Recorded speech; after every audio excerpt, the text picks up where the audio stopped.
Well, we are now Shabbos after the elections. We now know Trump won and Pence. We know Hillary lost. Big time. Okay. So I have to say personally that I feel very good about this. It's always great to be on the winning side than on the losing side. But it's really, I'm very glad, obviously, that I'm right. Not because I am right. That's really irrelevant. The consequences are enormous, which I'm going to talk about today. I really want to go into a certain depth of what happened, why it happened here, why it happened in Shemayim, as far as I'm concerned, and what it really all means. And I also want to say certain very surprising ideas, which I haven't said until now, but now I would like to say some. And it's really, in a certain sense, stunning information. But anyway, so far I had issued two predictions. Actually, I issued more, but two of them came out. One of them is Trump won, and the second one, and Hillary is vanquished. She's destroyed, and she really is destroyed. I mean, this was everything to her, because she's an egomaniac, and being president of the United States was the only thing that she really wanted, because she's got everything else. She's got about $300 million. I mean, she has fame. She's the most famous woman in the world, obviously, and she has a tremendous amount of political experience. Probably a lot of it is worthless, but she does have that, and she's just a renowned figure. There's no question about that, So to her, the only thing left really was to be president of the United States, which the Bansham denied her. That's the key. It's God that denied her. I always like to say, that everybody forgot one thing. I don't know how many votes were there in the United States. 150 million.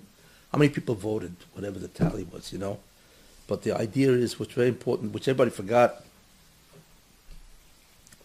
is that the only vote that counts is the Rebbeinu Shalom, is God's vote.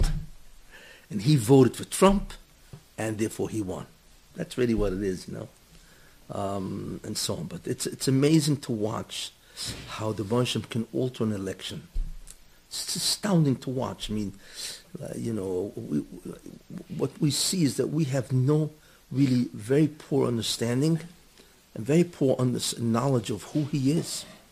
That Bansham could take the entire United States, was it 320 million people, and actually do what he wants with those 320 million people. And he decided, which we'll go into, Trump's got to win, and Hillary has to lose big time, okay? And just happens. It doesn't make a difference. Even though they have free will, and they're all coming to vote, and so on, doesn't mean anything. The Bansham decides that Hillary loses, Trump wins, and that's finished. You have to really stand up for the Rebbeinu Shalom. His power is just awesome. You have to. That's the most important thing to see. Question is why, but what you see is that it doesn't make a difference if people vote.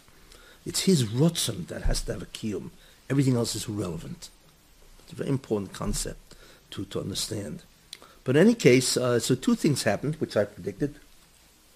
Trump won. I said that a year and a half ago. I began saying that, and I explained why. And I also said the second reason also is the Bansham wants to take out Hillary, really destroy her.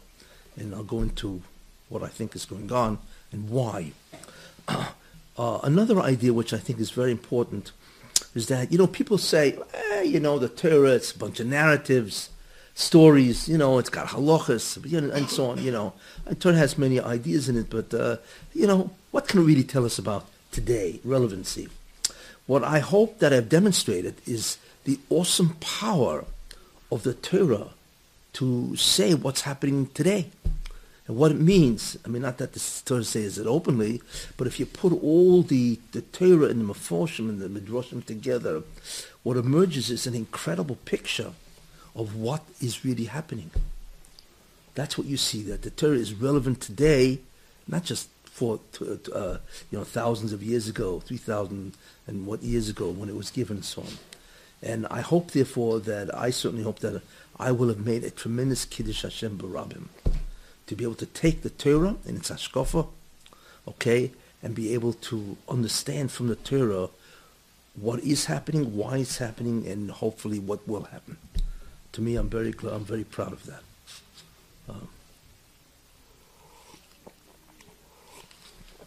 Because like I say, people have this idea, well, the Torah, it's biblical. It's like, it's old stuff. It's antiquities. You know what I'm saying? And we realize that it's incredible what the Torah can megala. Of course, you have to be able to put it together, but it's there. That's the key, So the study of Hashkafa is really a tremendous study. So that's the first thing that we have to understand, okay? Now, the question is, what happened? I go through a series of different ideas. What happened here? This is beyond belief what happened. Everybody's still stunned. Nobody can understand this. So one of the ideas which I had said, which is very important, is that one of the keys to the Mashiach and the whole process is called Even Mo'asru Haboinim. David HaMelech in Hallel. He said, Even Mo'asru Haboinim, the stone that the builders rejected, that became the cornerstone. Not only was it dismissed, it became the yesod, the foundation of the entire building, because that's what a cornerstone is, And therefore, the whole concept of a Messianic process, who the Mashiach is, and the whole process he goes through, and how the Rebbeinu Shem is going to bring, how God is going to bring the Geula, the redemption itself, is incredibly concealed. For many reasons, one of which I mentioned is because if the Satan ever got wind of what's happening, he would prosecute to try to stop it, because that's the worst thing he can ever encounter, is the Geula, because the Geula means either his death or the end of his job, whatever you want to look at, and so on and so forth, So therefore, he certainly will be Makatrik. That's a very important concept. Therefore, it always has to be what's called Behester Godel, tremendously secret, tremendously concealed what is happening. And this is an incredible classic example. Let's take a look at this, okay?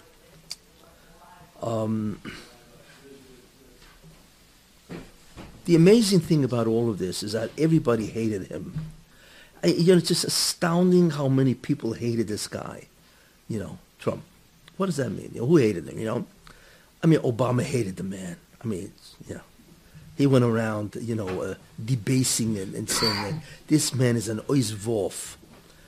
He's not fit to be president. It's almost like he said he's not fit to be human. It was just right next to that, So Obama hated him. Hillary, of course, hated him. Sinner. But the Democrats hated him. The liberals hated him. The Muslims hated him because he's going to, whatever he's going to do to them. The Mexicans hate him because he's going to put up that wall, The media hated him. They became propagandists for Hillary, which is astounding to watch what the media did. And I had mentioned that what they did is a tremendous act of betrayal. You have an opinion about something? No problem. Put it on the opinion page. But how can you put this kind of opinion on the journal page, the first page, whatever? That's supposed to be unbiased opinions, right? So they betrayed their profession. What they did is they destroyed their credibility. And we don't even know the repercussions of what's going to happen as a result of that. Because remember, they destroyed their credibility. Everybody said, everybody saw what these guys are doing. Couldn't believe it, that everybody joined in the chorus. We hate Trump, but they're not supposed to do that. They're supposed to, report the MS, which means the good part of him or the bad part. Fine. But and of course they avoided reporting the bad part of her and the good part of him. You never heard about that, right? So what they did is an incredible act of betrayal.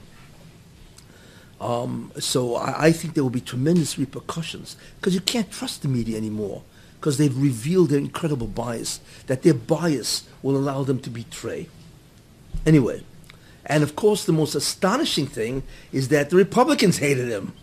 It's like, excuse me, he's your nominee. What are you guys doing? No, they hated who knows how many Republicans hated the guy because they said he'll not only will not be president, but he will lose both houses. I mean, you have Hassaga what these guys had, and therefore we have to put either Cruz or Cruz, although Cruz, everybody hated Cruz also anyway, but we have to put, all the guys running and so on and so forth. Just beyond belief how many people hated this man. So that's the concept of Even Moasu Haboinim, right? Hoyisaloish Pino. Literally, mamash. Okay. The next important concept of Mashiach. So we have one concept is Even Moasu. I'm giving you two fundamental principles.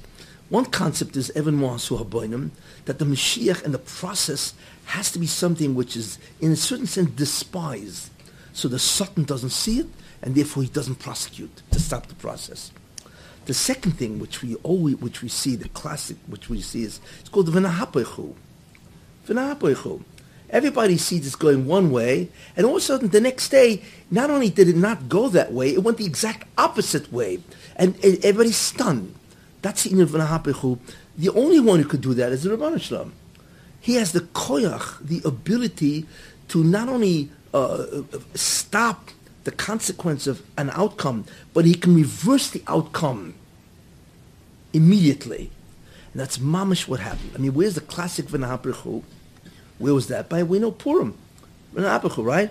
Here comes Haman, and he just came from an incredible dinner because he was going to get Mordechai, right? He's coming to Achashverosh, and he wakes up Achashverosh up in the middle of the night. Well, whatever, right? And he expects what's going to happen, that Achashverosh is going to do what? He's going to say, for no problem, go hang the guy, right? Because that's really why he was coming, to get permission to hang the guy. Okay, fine. Goes to him, and in that night, not only does he not succeed in getting Mordechai hanged, which itself is terrible for Haman. I mean, you can imagine how the guy felt, But on the contrary, he has to go lead Mordechai through the streets. So they die that he can't kill Mordechai. He has to give Mordechai unbelievable covet. That's an astounding V'nahapechu. The only one who can pull that off is the Rebbeinu Shalom, is God. There is no being that has that ability to pull that off. You see, why? Because that's the Indian. Because Mordechai was really a Nitzitz or whatever, a Shurish, probably a Shurish, of Mashiach ben Yosef. That's really where he was. And he's from Binyamin, and so on, And the truth is, had the Jews gone out with Ezra, Konte Chazal, Rashi, Vesito Em, and so on, Rashi and Yecheskel, Mem Gimel, and so on, that had everybody come back with Mordechai, then Ezra would have been Mashiach ben Yosef. And that's really who he was. He's a Kohen, but doesn't make difference. Ben Yosef could be any Shevet. You see, and that's the raya for that is when the Chazal tell us Roy Shitinosan Torah al Yodoi, that Ezra was so great that the Torah could have been given through him. What's the remez of that? What do you mean Torah could have been given to him? That means besides Moshe, there was another neshama, Roy, to give the Torah, which is incredible. There's only one neshama that can do that besides Moshe. Moshe is Mashiach ben Yosef, almost, not for Chet Egel. And Ezra's Mashiach ben Yosef. That's the only one who can give, because really what Moshe was supposed to give was the Messianic light, the Orishim. But he didn't because of the Chet Egel, the sin of the golden calf. So therefore the whole incident of Mordechai and so on, the Moshe brought the whole incident of the Satan and the Kitrug and the prosecution and the whole concept of Achashverosh and Haman to allow the tshuva, which the Jews did, was so incredible that they were roy to Makabel Mashiach. That's why you needed that tshuva. So again, if Mordechai would have been killed, that's the end of the whole process, and so on. So therefore, that happened. That was an unbelievable v'nahapechu. How do we see this? I mean, listen to this. This is a miracle which the United States has never seen before. One, the man has no political experience, nothing, right, to write home about. Nothing. Number two, he has no military experience. I think when he was young, he went to a military school, but that doesn't count. Anyway, he has no diplomatic experience. He was never a diplomat. He was never an ambassador. He has nothing. He has no foreign experience with, foreign governments and so on and so on. Nothing, He's not even a lawyer. Because everybody in the United States president, they've all been lawyers, unfortunately. But he's not even a lawyer and so on and so forth. So what is he? He's a businessman that made a lot of money. You see? That's all he is, right? So the question is, how can a man like this subdue, overcome a woman who everybody wants there to be a woman who's president of the United States. So there's a whole dream about this. And the second thing, she's got 30 years experience. That's a lot of experience. Okay, she didn't do much. Fine. But she still has a lot of experience. Now, she's world known. She's the most famous woman in the world. There's no question about that. Who hasn't heard of Hillary Clinton, right? So in that sense, she has what's called, what do they call that? Who? Name recognition. Name recognition, that's it, yeah. She's got beyond belief name recognition also, you see. And not only that, she's the darling of the Democratic Party. Obama needs her to continue his legacy. I mean, and not only that, all the polls show that she will win and slaughter the guy. You've never seen such an array. You know what? It's almost like Doma. It's almost Doma to the Mitzrayim, the Egyptians, running after Klal Yisrael by Kriya Samsuf. What was Kriya Samsuf? They were all a bunch of slaves, the Jews. Just came out of Egypt, right? They have no military experience, no nothing. And they're surrounded by this incredible, invincible army called the Egyptian army on the Ramses, right? It was curtains for them, right? And they were nahapoichu. That's mamash, the same idea. And all of a sudden, this guy wins. What does that mean? You should know one thing. This is called a political earthquake. That's really what, if you want to describe it, it's a political earthquake. Okay? Not only that, it's an incredible political upheaval. It's a revolution, which I mentioned and so on and so forth, you know. It is the greatest upset in American history. Not in the 20th century. Nothing ever happened like this in the United States. Because it's not just that one guy bested another person. That's not the vote. The vote was that this man has nothing on his resume to qualify for his job. Actually, there was only one person he actually beat that guy. Because Obama, when he first ran, he was a senator for, a couple of months. The guy had nothing to speak of, which I'll talk about, which is very interesting. What a parallel between Obama and him. But he had nothing to show, and he still won, which is a beyond belief idea. It's called a political miracle, a nes niglo. That's really what it is. And not only that, not only it's him, but both the House and the Senate are Republican. The last time that happened, that there's a president, there's a whole government, right?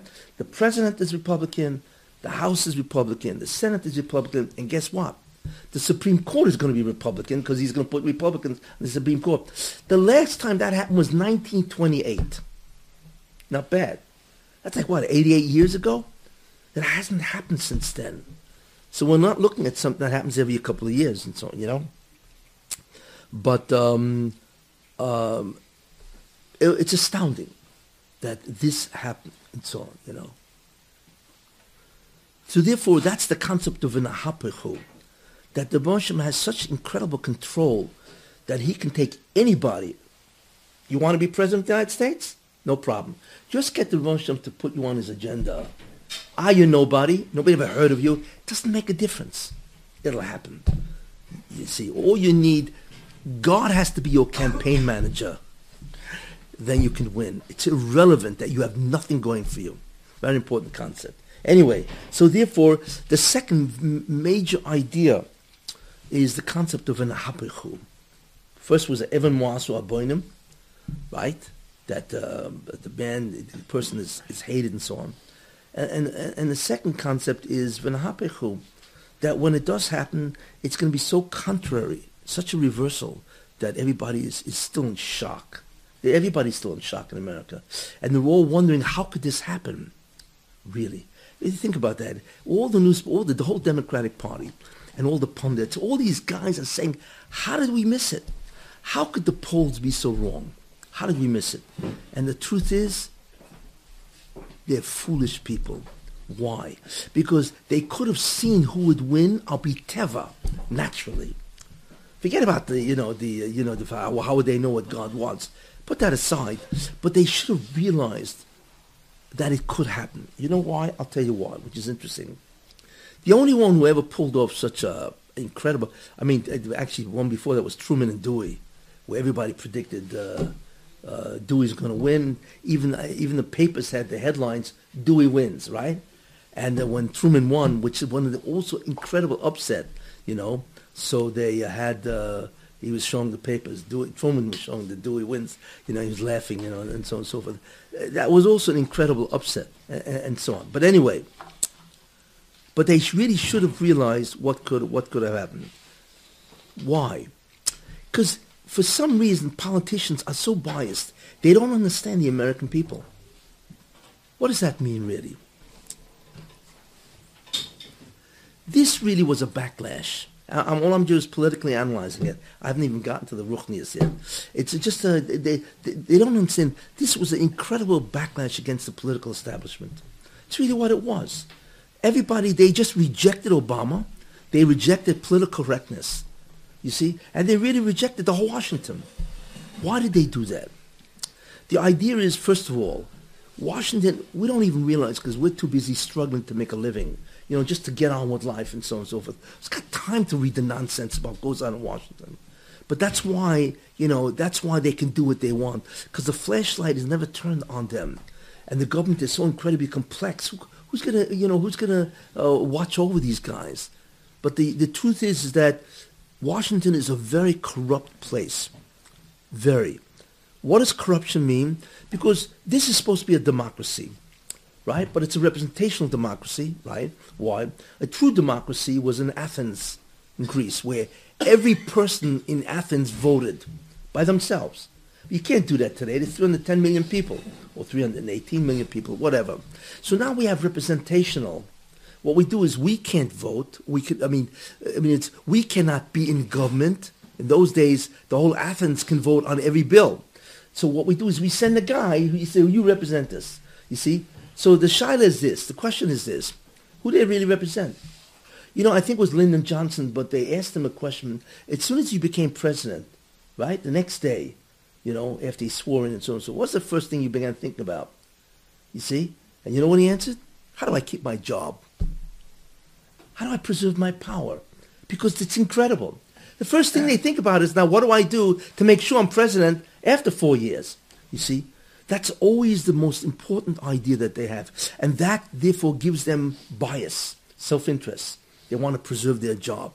Not only that, they want to make money, right? Not only make money, also they want to have fame, they want to have recognition, they want to have covered, they want to have all this stuff. Therefore, they become biased. So what happens as a result of that is the reason why they're voted in to be representational is what? Is what's called a public trust. Hey, you're not here to further your career. You're here to represent us, what we need, not what you need, So everybody knows they're going to be corrupt. So at least we're hoping that you'll help us and you'll help yourself.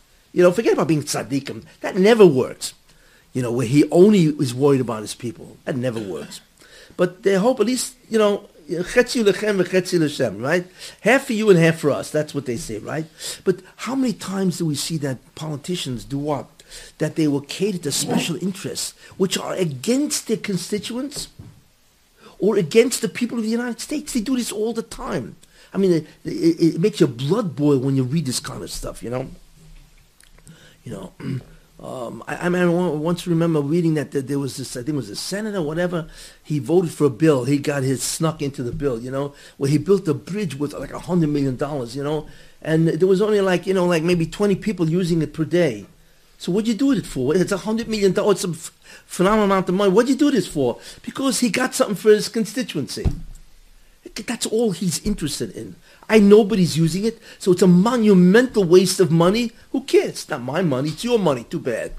You see? And this goes on day in and day out. There are thousands of examples of this, day in and day out. So they are incredibly corrupt, which means that their interests will corrupt the public trust. And this happens all the time. The second thing, which Obama's an expert, they're liars. They lie all the time. And the most famous lie in history, if you want your doctor, you can keep your doctor. And if you want your hospital, keep your hospital. And so, everybody knows he lied. It's astounding how many lies this guy made. So that's the second thing people got sick and tired of, is the guy's lying, you see. And then besides that, betrayal. They betray their constituents. They betray the people of the United States again and again. And then there's the incompetence. When we look at the incompetence of Obama and Hillary, it's hard to believe. How could she or he be what they are. There's so much incompetence. He has done so much damage to the reputation of the United States and to the economy that it's just beyond belief. So there's the incompetence itself, you see. And then, besides that, so a guy can say, okay, you want to do all this, fine, but don't forget about my needs. They forgot about America. That's what happens. And in the end, America remembered them. And essentially, what they did is, it was a revolution that they did. They revolted. And the truth is, you should have seen this coming. Why did Obama win in 2008? Do you know why? It wasn't Obama that won, because the man was filled with scandals. Remember the scandals, Reverend Wright, and how many revolutionaries he was friends with, and communist Alinsky and all this kind of stuff. I mean, and this guy had no experience, and he was a security risk. There's nobody that would have hired him even to be a CEO of a corporation, let alone a United States president. You see. So the question is, why did he win? And the answer is, he didn't win because of him. He won because people hated Bush. People hated Bush, George Bush, and so on and so forth, and therefore they rejected the establishment, and therefore they rejected Hillary then. Remember Hillary ran against him, and she lost? Why? Because they got sick and tired of the establishment. So they put in a guy that was nobody, no experience, nothing. What does that remind you of? Doesn't that sound like Trump? Same idea. So really, if they would have looked at the previous election, you understand? They would have realized, hey, how long can you do this to the American people? How long can you stick it to these guys? Doesn't make sense. They should have realized, and that's why Hillary lost the first time. Yet they did not learn from their lesson. Interesting. And therefore, they were completely rejected. They rejected the entire government and so on and so forth, which is interesting. So that is what's called Teva. I have analyzed this, just mitzad Teva, just mitzad in terms of what the natural order is, of why things happened and so on. So we're looking at, a man that was hated, a man that had no experience whatsoever, okay? And we understand why the American people, and that's really what this election is all about. They rejected the political establishment. Very important idea. But there's something else that happened. And this is, we now begin to understand the ruchnius of the entire matter.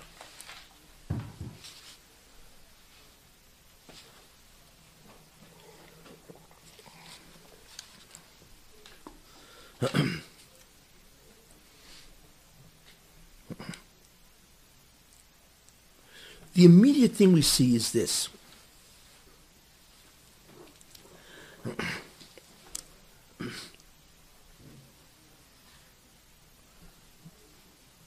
By rejecting government, what were they really saying?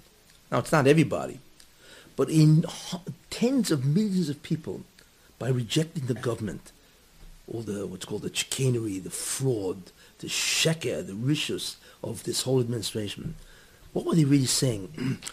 America, or a lot of Americans, at least half, did tshuva. What is tshuva really? What is repent? The Rebbeinu Shalom wants tshuva. Haroitze b'seshuva, we say in Shemona Esrei. Yes, he wants tshuva. Says in Yom Kippur, I don't want the death of the Russia, right? Do tshuva and return. Not only that, the Rebbeinu Shalom wants tshuva. He wants tshuva at any cost. Even Menashe, who destroyed Klal Yisrael with his Avodah Zarah, in the end, he was dying, and so on, and he turned to all the Avodah Zarahs. And finally he turns to the God of Abraham, as they say, He says, listen, I never did a thing with you, but if you are there, save me. And the Malachim stopped the tefillah. Menashe, who destroyed Klal Yisrael with all the incredible amount of Avodah Zarah. Okay? What happened? So what the Rebbeinu Shalom did, the Malachim stopped the tefillah. So the Rebbeinu Shalom opened up, under his Kisei HaKavod, he opened up a small window, right? And all of a sudden, you had the tefillah was able to enter, and he saved Menashe. Why? So you shouldn't say that if somebody does tshuva, the Moshe will not let it through. You can imagine Menashe doing, and what kind of tshuva was it? He had gone through all the avodah zaras, He finally wound up with the Rebbeinu Shalom, but Afa became. there was something Menashe wanted, tshuva, Moshe was makabel. Trump is an interesting person, which I'm going to get into very shortly, who I think he is and who Hillary is and all this kind of stuff. Trump is a gaiva. He's ego-driven, no question about that. He's also about taiva, which the videos show. But that's, not that it's okay, but that's expected because he's Esav. He's head of America, and America is, like I said, Esav. But Trump fundamentally is an honest person. He doesn't have the mirmah, the sheker of Esav, you see. And that's why he says, I'm going to clean up Washington. And what's he going to clean up? He's going to clean up the sheker, the betrayal, the incompetence, all the terrible things about Washington, D.C. He's going to clean up. And when 50 or 60 million or 58 million or 60 million people voted for that man, it's true that a lot of their vote was for what? Was economic prosperity. He's going to bring, he's going to make America great again, which means you're going to have money, jobs, and so on and so forth. But what we're also going to have is honesty, transparency. That's tshuva, Ace doing tshuva. A significant amount, or the Electoral College anyway, was doing tshuva. And the Rebbeinu Shem was makabel that tshuva. I believe that's one of the reasons, not the only, why Trump won. Because we're looking here at a ruchnistic tshuva. For the first time, the American people said, we're sick and tired of what's going on in the sheker v'choza. There's unbelievable dishonesty, lies, and so on. And it's not just Obama, it's Hillary. Between the emails, which is unbelievable what this woman did, and so on. I mean, I even got through the whole thing, which will not end, by the way. The emails and the Benghazi and what do you call it, and the foundation, and beyond belief what these people are, and so on. And America said finally, or a significant part of America said, we don't want this anymore. We want MS. Yeah, we also want economic security. We want this too. But that itself is a rejection of sheker. And that's what they said. Very important concept. We don't realize that. But the Marsham does look at the tshuva of the nations of the world. And they want to do tshuva. That's one of the forces that got him in, He was makabel the tshuva. And since the bonus, like I say, it's always interesting. I think I said it already. America, America forgot one thing, right? Everybody thinks their vote counts, right? But there's only one vote that counts, and that's God's. His vote is the only one that counts, and therefore he obviously could do what he wants. And he was makabel der tshuva. It's a very important concept. Okay. Now, so we've gone through a real analysis, Maybe I can be a reporter or something like that. News analyst. Anyway, that's just... Anyway, but just to analyze what happened and so on, that we're looking at an open miracle. It's the greatest upset in political history. How a man can come out of nowhere with nothing. At least Truman was the VP of Roosevelt, so at least he had experience and so on and so forth. This guy had nothing, and so on. In any case, it's just a beyond belief upheaval, upset in American history. What does all this mean?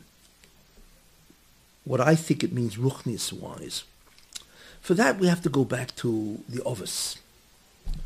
Okay, there's Avram, there's Yitzchak and Yaakov and Esav and so on. And I had mentioned previously in the previous shurim and so on, that most people are not aware that there are four Avos. That's why there are four Emos. There are four patriarchs, and therefore there are four matriarchs, right? There's Avram and Sarah, right? Yitzchak, right? And Rivka. There's Yaakov and Rachel, and there's Esav and Leah. Correct. Esav is an Ov. That's really who he is. Most people have no idea about that, you see, which I will explain. I had spoken a little about this before and so on, because you have three spheres, which we know they represent, three divine energies. Chesed is Avram Avinu. The sphere or the force of Chesed is exhibited or manifested by Avram Avinu. The sphere called Gvura, okay, that energy force is manifested by Yitzchak, right? And then you have a middle one, a compromise sort of, which is called Tiferes. Tiferes is MS. That's what it's called. Why? Because the world can only survive with that truth. there has to be unlimited, in English it's a fancy word called effulgence. There's unlimited good that's given without looking at all if you deserve it or not. Then there's gvura, which means that you only get what you deserve. And Tiferes is obviously some type of midah. Tiferes is a Kabbalistic sphere of force, and that represents emes. Now, since Tiferes is a middle between chesed and gvura, Tiferes has two sides. It has a right side and a left side. So Yaakov Avinu represented the emes of the right side of Tiferes. That's really who he was. See, and his job was to how much will you pursue the emes, because he has to deal with that. How much will you pursue? Some people are lazy. Okay, I'll get around to it. How much will you pursue how much will you immerse and pursue truth? Therefore, he was known as an Oyev Yeshivei Holam.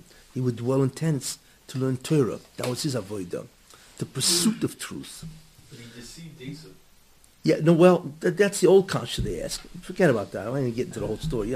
That's the old kasha. How can? No, you're not asking something which is new. This kasha has been said for the last 2,000 years. I don't want to deal with that. Hakad Yaakov. So forget about that. Okay. I mean, anyway, just take a look at the Mefoshim. They all talk about this. But anyway, Esav also had to deal with MS. Okay, but his job was different than Yaakov. He also had Tiferes. He was the other side of Tiferes, the left side. Therefore, Esav and Yaakov were both of us, and they both represented a sphere called Tiferes, which is MS. Except the pursuit of Yaakov was the pursuit of truth. The pursuit that Esav had is not to be disrupted or corrupted by sheker, which is not to disrupt or corrupt truth. That was his job. Okay, and therefore he was connected to the Satan, because his job was to destroy the Satan. Esav himself was a tremendous, what's called a shorish neshama, who was an incredible neshama, a patriarch, and his job was to destroy the Satan, because an Ov can destroy the Satan. His neshama is so great, his soul is so great that he can destroy the Satan.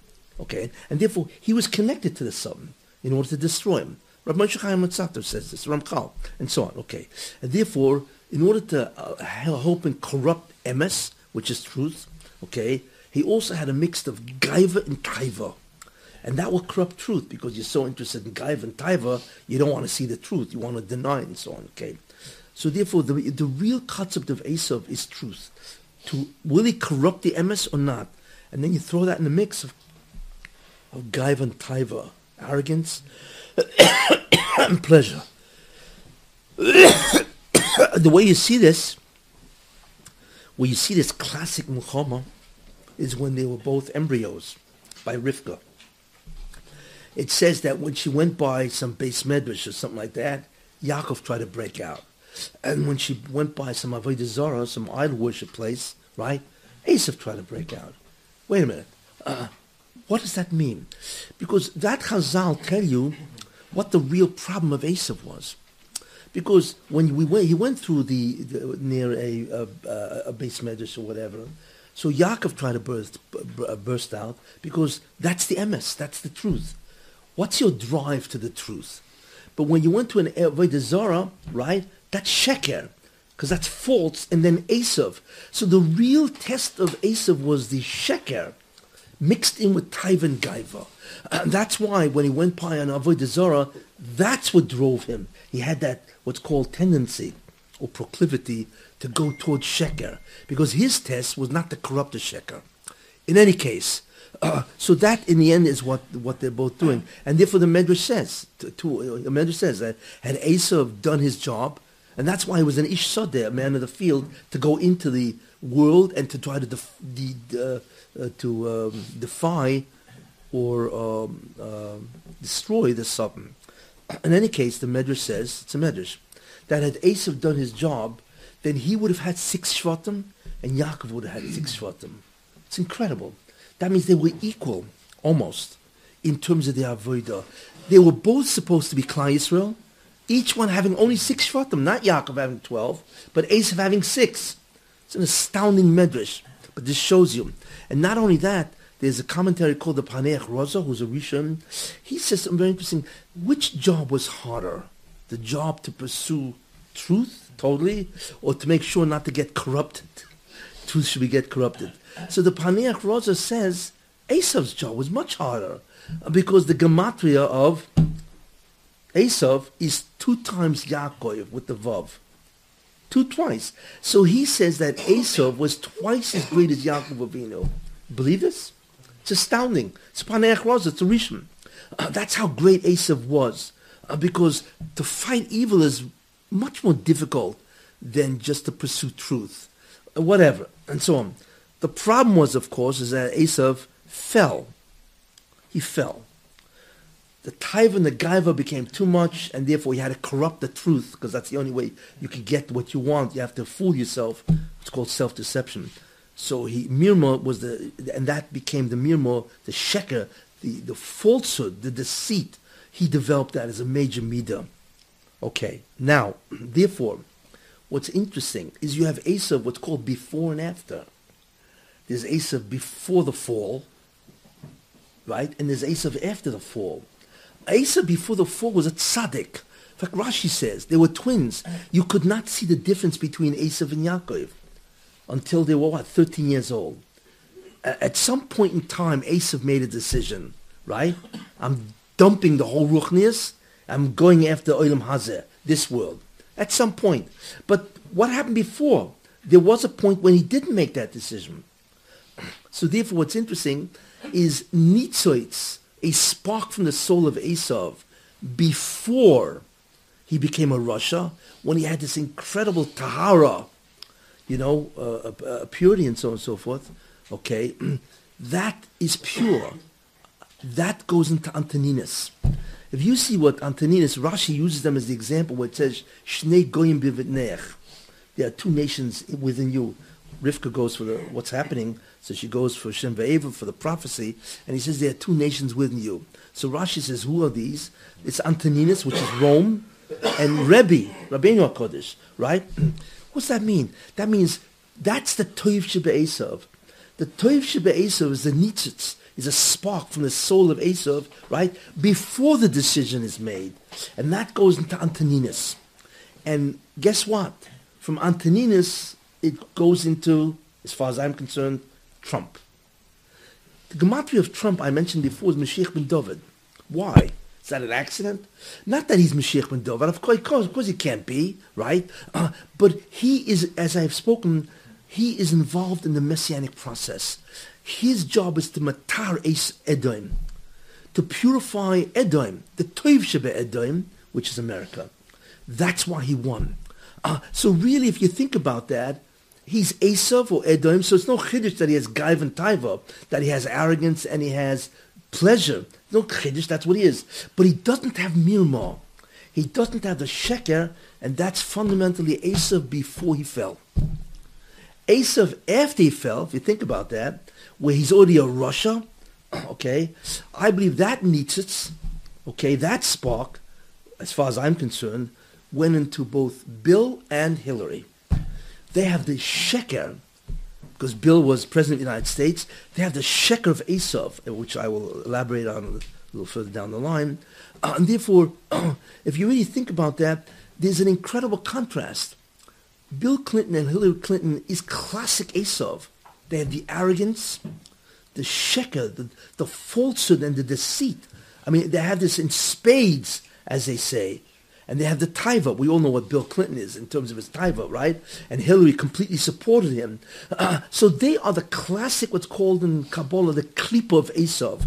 But that can only come from Esav before, or I should say after the fall. Whereas Esav before the fall, he had the gaiv and the taiva. We see that the tendency, but didn't have the sheker. You see, and that type of nitzis, I believe, also goes into a American Trump. And therefore what the Moshe did is astounding. He was matar Edom. And I brought rayas for that, the Midrashim. You see many Midrashim that say Esav will remove the tumah and he will become tahor. You have to go for the previous lectures and so on. It's Can't go back and so on. Anyway, so therefore the Tower of Edom, of Esav, comes about through Trump, who doesn't have the sheker. I'm not saying he didn't lie. I mean, everybody lies once in their life, you know. Maybe mother said, hey, you're eating cookies. Well, why are you doing it? The guy said, I know, I never ate any cookies. You know, everybody lies about something, except tzaddikim nefloim and so on, you know.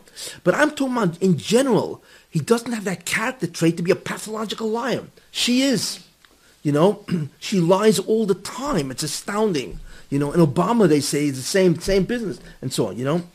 Therefore, as far as I'm concerned, that's basically what happened. So what the Rebbe did is astounding. He was Mavara Esav, Birur. He separated, okay, the aspect of Esav, which is Tohor, in a certain sense, right, from that which is Tomei, the Rishus. And they're represented by different people, and so on. So what you're looking here in this election, I believe, is a birur, is a filtering of two aspects of Esav. One has been rejected completely, which I'm going to talk about, okay, and the other has been accepted, and he now rules over America. It's astounding to watch, but I believe that's really what happened, and so on. It's interesting. You know, if you think about it, well, I believe also that's why Donald Trump is Gematria Mashiach ben David, for the simple reason that, not that he is, but that he aids in the Messianic process, because I had mentioned in many previous shurim that the beginning of the Messianic process is the Tahar of Edom, is that Edom, America, Tov Sheba Esav, has to be purified, and that begins the Messianic process before the Mashiach comes. That's all. Yes, yeah, well, yeah, and Hillary, Hillary's Gematria Amolekiyo, which is a Rasha Be'esav, that ultimately completely came out in Amalek, you see. Anyway, there's an interesting concept here. It's not definitive, but it's interesting. Trump's hair, do you ever see what color it is? What is it? It's red. Who had red hair? Esav. Interesting. You know, I mean, even if you look at pictures of Trump, he has a complexion of, it's red, it's reddish, whether that be a suntan or whatever, you know, and I don't know if that hair is his wig or not. I have no idea. It's real. It's real? It's real. It is? Yeah. Mm-hmm. Okay. Wow, not bad. He's got a nice head of hair. It's red hair. Who had red hair? Esav. Isn't that interesting? Was this an accident? There's no coincidence. Exactly. But it's interesting. So he is reddish in complexion, and he's got red hair. And it's mamash that we all know Esav was Edom, right? Edom is red. That's why he's called Edom, because Madim is Mars, which is the red planet, and so on and so forth. Whatever. Anyway, so I find that to be very interesting and so on, you know. But the main idea is that, therefore, Trump is victorious because the Baruch wants to now change America, as I had mentioned from the Midrashim. And also, and Hillary, of course, is destroyed and vanquished, you know. So these, I believe, are important. What have we seen, really? What we're looking at is a rebirth of Edom, of Esav. Esav from after he's a Russia to Esav before he fell. It's really a rebirth of Edom. That's what we're looking at. Because Trump is going to do to America what is unheard of. I believe in the first 100 days, he's going to change the landscape of America, which is, and he promises to do that. And I believe that's what he will do because he will do what he says. He's an Ish Emes. And Trump himself is not part of the political establishment. And I mentioned previously, what's the main characteristics of Trump? The main characteristic of Trump is his honesty and his ability to defy everybody. Because he's not, the Moshe made him a billionaire, so he's not tied to anybody at all. He's not owned by anybody. He's not even owned by the Republican Party because they all many of them defied him and so on. So his ability to defy is his, I believe, and his honesty are his critical characteristics, and that is why he was chosen. I went a lot into that in previous show, but in any case, that's what is going. And therefore, I mentioned a couple of shurim back, that in the Torah it says, V'rav ya'avoid tzo'ir, and the older will serve the younger. But the Medrash says that you can read ya'avoid two ways, because there's no oasis, there's no letters, there's no punctuation in the Torah. There's no vowelization. It says, V'rav, and the older, ya'avoid, same word, will persecute or enslave the younger. So what happened now is that, so the ya'avoid is Asa before the fall. The Ya'aved, which the Medrash says you can read also, is after the fall. You see. So what Esav in many ways has been reborn. He will now go from what's called the klipa, or the tremendous, the ummah, the nation, that has persecuted the Jews, okay, in terms of, I mentioned there are three aspects of Esav. There's Europe, there's Russia, and there is America, and there's Christianity, because that's really what Esav is. They now go from Ya'aved, from persecuting the Jews, which is part of the Avodah, I mentioned, to Ya'avoid. They will now serve. And Trump will be tremendously good for Israel. I mean, when, what's his name, Netanyahu gave a speech, he looked like he was glowing. Because everybody knows, I mean, he's going to be incredible for the Jews. You know, we know that. First of all, he's he's a real estate developer. We know how many real estate developers in New York are Jewish. He has tremendous contact with Jews. Tremendous. His chief counsel, guy Jason Greenblatt, right, is a Orthodox Jew. His daughter is Jewish. His daughter is what? Jewish, and Ivanka, and his son-in-law, Kushner, Jared Kushner, is also, they consider themselves Orthodox Jews. His daughter was Jewish as well. His daughter, yeah. And then or the rest of his family are either married to Jews or dating Jews. It's like, you know, he's gonna have to come to his kids' bar mitzvahs.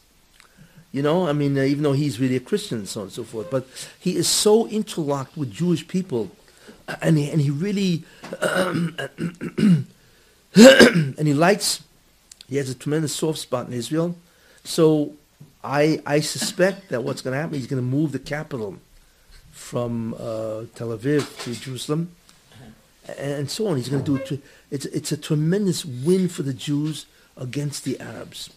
He's going to really stand up against the Arabs, because what he says now is just to get them to the table. Yeah, we'll be fair. What he really wants to do is make sure to get to the table, but then he's going to see that the Arabs cannot recognize Israel. It's impossible. And I explain why.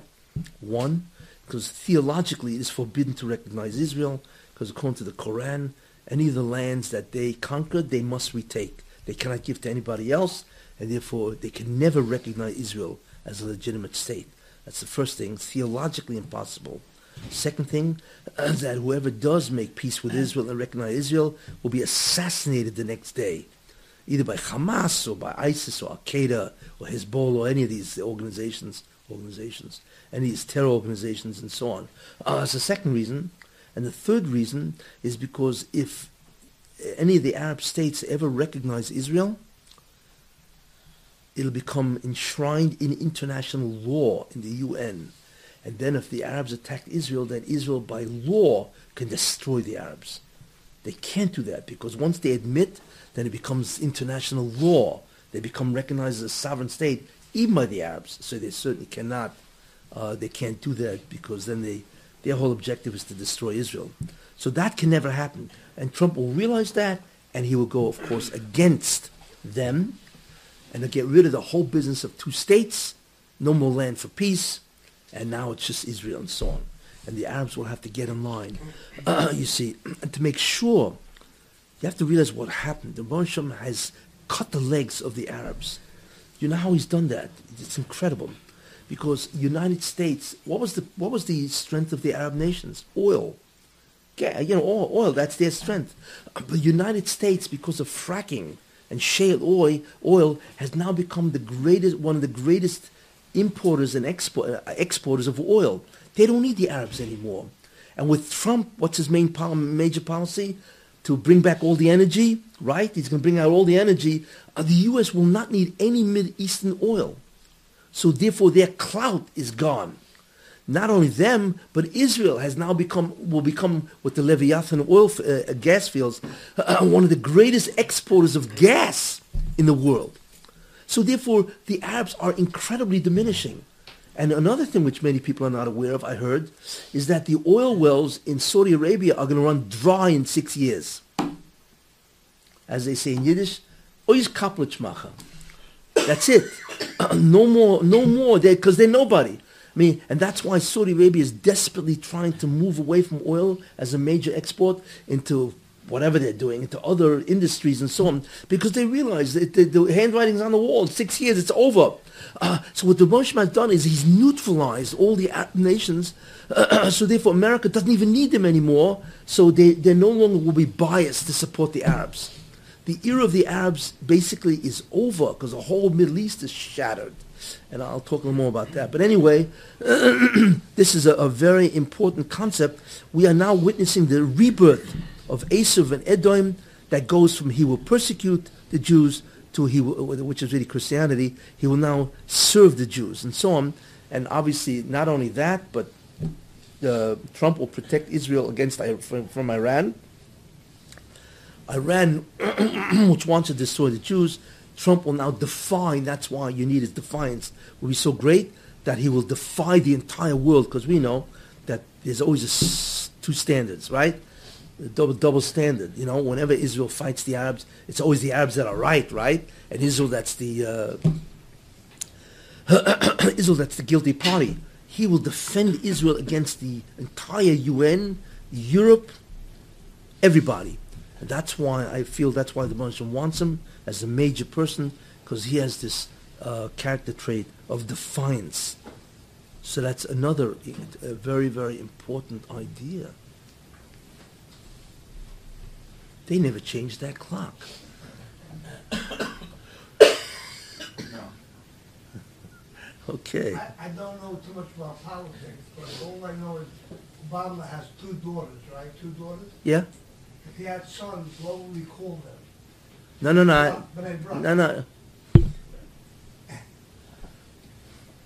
Comedy hour starts after I leave. Anyway, so therefore that's another very important idea of why this is happening, because he will protect Israel, while Iran and really a great deal of the Arab world will try to destroy Israel. Hezbollah and ISIS and Hamas and all these guys and so on. But the real reason for all of this, I believe, is because Trump has to create a climate of peace and tranquility and prosperity, and that will be the climate that the Mashiach will grow in, which is, I elaborated on that in the previous shurim, the whole concept of a climate that Mashiach ben Yosef specifically needs to be able to grow in. And I'm not going to repeat that, but anyway, and therefore there's a rebirth of Edom to allow all of this to occur, which is also interesting because the Bansham is after the Democratic Party. We don't realize that. The Democratic Party is no longer the Democratic Party, for the common man. Forget about that. The Democratic Party has been invaded and overtaken by all the progressives, the left and the liberals. What is the essential concept of this? The essential concept, which you have to realize, what the Democratic Party really has become. It's called in Hebrew, perikas oil.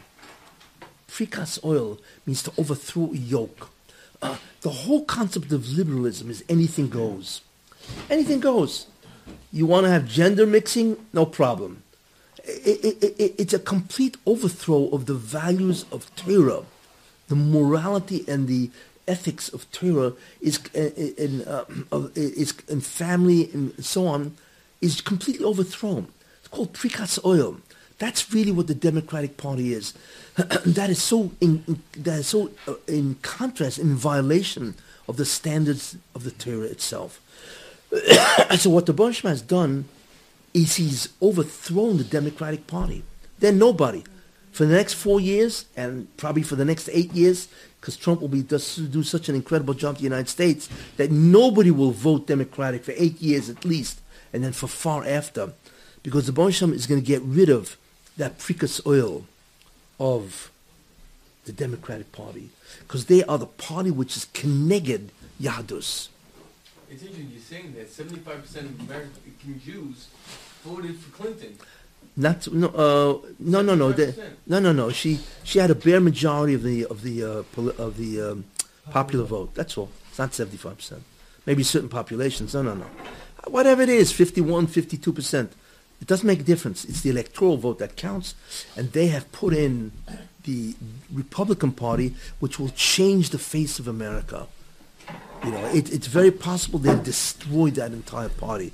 Yeah, they're going to try to shake things up, but it's very possible that they will have destroyed that party. In any case,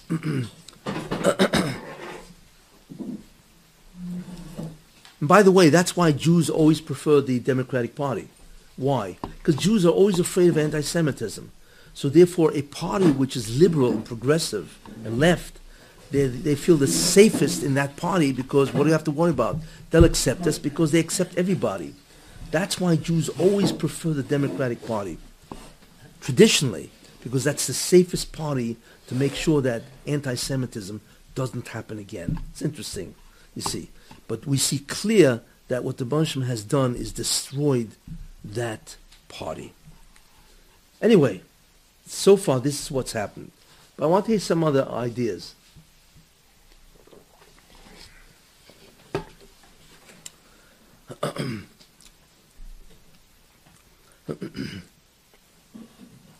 Obama. Who is this man? An interesting history. First of all, he got in. It was, again, a Nes Nigla. Here's a man, okay, he was scandal-ridden. Scandal. He hung around. He went 20 years to this guy, Reverend Wright, who condemned the United States terribly, the Jews in the United States. And he's going to his church for 20 years, which is ridiculous, and so on, okay? Not only that, he has no experience. He has absolutely no experience to be a president. He hardly had experience in Senate. He was there for what, 6 or 8 months with nothing to show? How does a guy like that become president? You have to look at the fact that it's a Nes Nigla. People don't look at that. It's not normal for him to become president after the scandals, no experience, okay? And with this guy, Reverend Wright, okay? Not only that, there's certain other things that happened with this man, which is very interesting, When he was voted in, everybody felt like this is a Messianic. It wasn't an inauguration, it was a coronation. You even notice in 2008, everybody, like the whole America, like, wow. They just couldn't get over Obama, and they felt like, it's almost like he was the Messiah.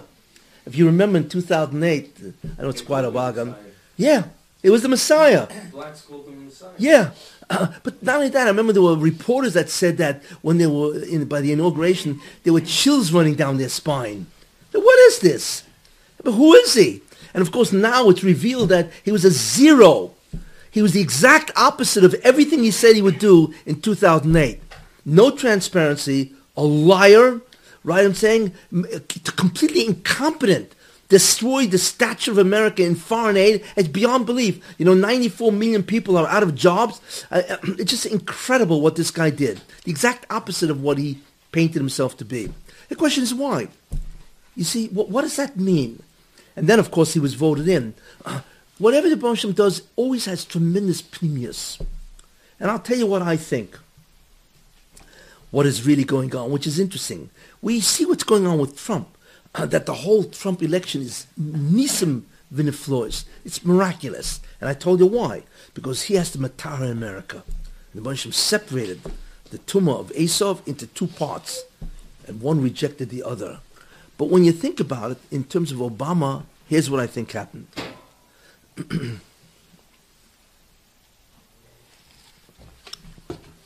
The same medrash that says, it's a Yalkut Ruveni, the same medrash that says that Esav will have a tahara. Okay? Medrash says that. That was one of the things I brought to show what Esav was going to have, right? And so on. That Esav will have a tahara. Says that Yishmael will have a refuah. Same thing. The same medrash and so on. What does that mean? What it means is that what the Rebbe is doing, what God is doing is interesting. Before he's going to bring the end, he wants to give Esav a chance to do tshuva and Yishmael to do tshuva. Both. That's what it means that Esav will have the tahara and Yishmael will have refuah. will have a cure, means from the tumor, from the sheker that he's involved with and so on. So we already see how it happened with Esav. Where's the refuah for Yishmael? And the answer to that is Obama. What the Russian wanted from Obama is stunning. He took a guy that was nothing, and he put him in the presidency of the United States. Who's Obama? Obama's a Muslim. We know that. He's not even a closet Muslim. And I mentioned what his jobs were and so on, to bring the end of time and so on, Iran and a lot of different other ideas and so on, and to empower the Arabs and to destroy America and so on. What Obama was supposed to do, and it was a tremendous opportunity, Obama not only had the White House, he had the Congress, he had the House, and he had the Senate. Wow, that's the incredible power. I mean, he could do whatever he wants. What the Rosham did is he appointed him to Merape Yishmael. Because if he would support the Jews against the Muslims, that would be a refuah of Yishmael, what he's been doing against the Jews for all the centuries. Same idea. That's what he wanted from Obama. So he got Obama in, miraculously, which is astounding, with all the inexperience and the incompetence and the scandals and all that. And now Obama is president of the United States, and he's a Muslim, basically, okay? And he's in the United States, and he's got both houses of Congress. It's astounding. Do whatever you want. And what he wanted Obama to do is, you, Merape Yishmael, I gave you the power, I put you in miraculously, you need to show the emes of who the Jews are and who the Arabs are, Yishmael. Okay? And he had the power. What did he do? It's a fool. Instead of using the power to represent the truth, the man totally went against Israel. He's probably one of the worst presidents in U.S. history against the Jews. He went against them, empowered the Arabs again and again. I mean, just go through the last 8 years, what he's been doing for Israel, and so on and so forth. He empowered the Arabs against the Jews, right? Besides destroying America and everything else he's been doing, the incompetence and all that. But he went against the Jews, which is terrible, in a way which no president has ever done. You see, I'll never forget which one of the most embarrassing moments is he had Netanyahu, who was coming for a visit to Obama. If you remember this, he had him go through the back door of the White House. I don't know if you remember that. What a busha. Here, America is Israel is one of the greatest allies of, and he has him going through the back door. So you have an idea what kind of embarrassment that is for a country that he can't even have a photo op, as they call it, with the president going through the front door. Give him a little covered. No. He had him going through the back. I remember, I never forgot that. And I remember I said to myself, he's going to pay for Mavazeh for doing that to God's chosen. That's what he's going to pay. You don't do that to the Jews. And he's an ally. How do you do this to the Jews? And what is God doing to him? Destroying him. You have to understand what the Moshe is. It's a Moshe Mida Keneged Mida. This is no accident. Obama had the opportunity to be what I call the Mashiach of Yishmael. Just like Trump is the Mashiach of Edom. Not Klal Yisrael, don't get me wrong. He's the Messiah of Edom, Esav. That's really who he is. And that's why the gematria of Trump is Mashiach ben David, because that's really who is not of Eretz Klal Yisrael. He is a Messiah figure, which is a major leader. That's all a Messiah is, an anointed one to carry out a tremendous job. He is a Mashiach to purify Edom. Obama, I believe, is a Mashiach of Yishmael, which meant that he should have been Matar Yishmael, because if a Muslim would now, what he call backtrack, and say, Jews, you're right, and he could have solved the whole Arab problem, basically, because he had the power to do that, and he didn't. So he's a fool. He gave up an unbelievable opportunity. That's why the gematria of Barack Obama is Mashiach. That's the gematria of Barack Obama. But the problem is that the gematria of Mashiach is also the gematria of Nachash, the snake. So he had a choice. He could have done incredible schus for Yishmael. And that was the Baruch Hashem's attempt to bring a refuah, as the Medrash says, to Yishmael. And America could do that, because there's no country in the world that could do that, that has the power to change the ideas of Yishmael. But had he stood up for that, for Jews, and not debased Jews, which he did with Hayom, then he would have been, his presidency would have been incredible. So what happened? And that also tells us many ideas. That's why everybody felt he's a Messiah. Why are they feeling he's a Messiah? I don't know if you remember what happened in 2008. People were talking about like he was the Mashiach. It wasn't, like I said, it wasn't an inauguration.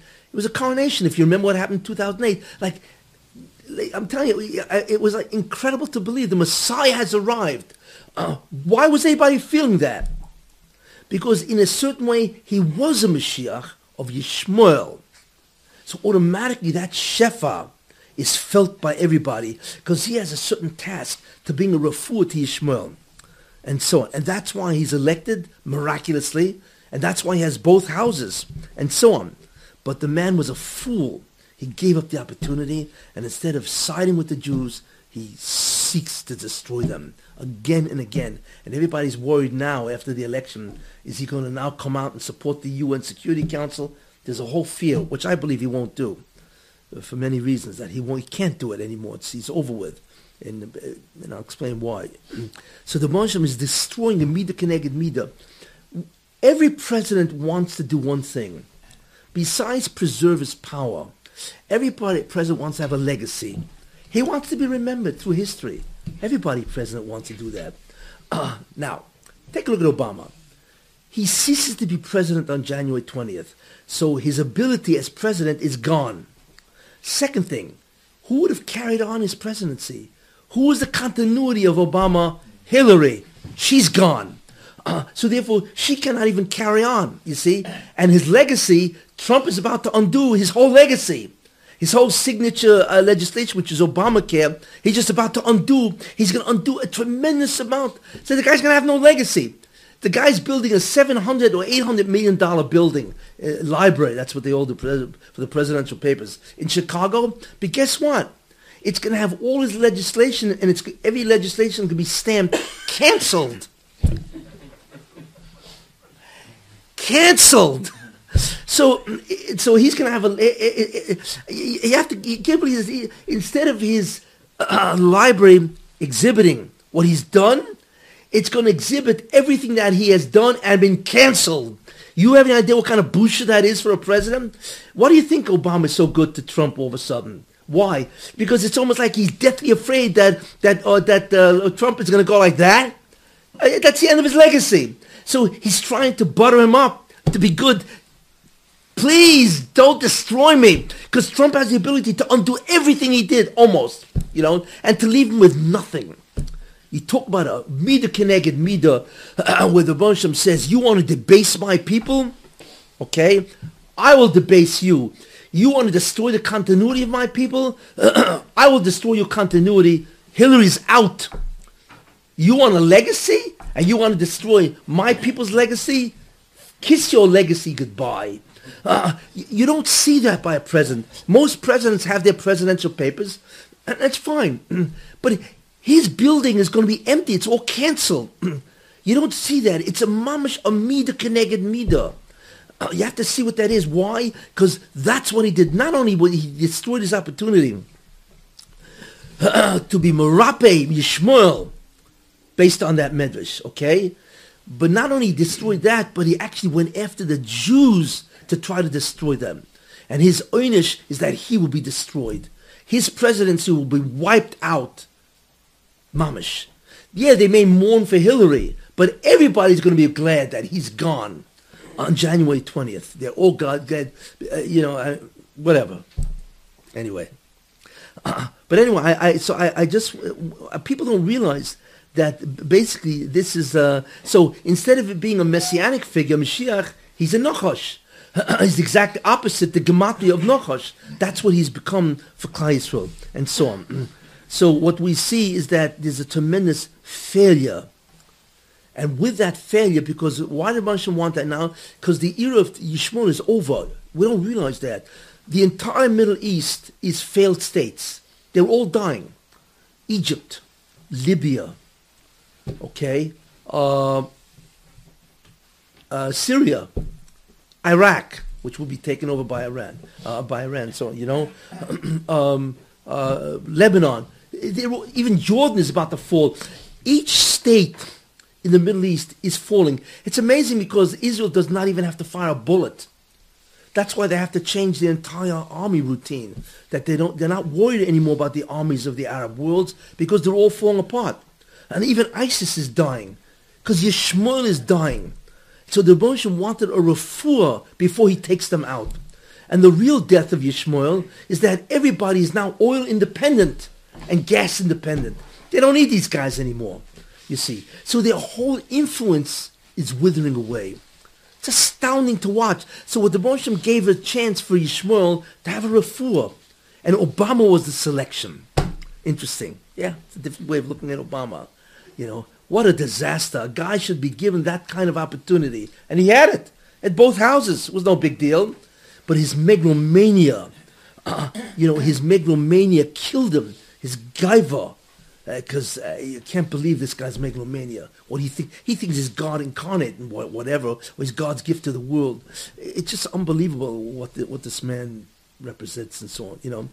Any case, it's really an unmitigated disaster for this man.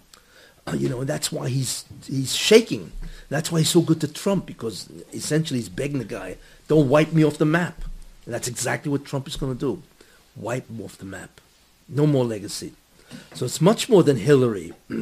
This election was not only a destruction of Hillary, it was a destruction of Obama.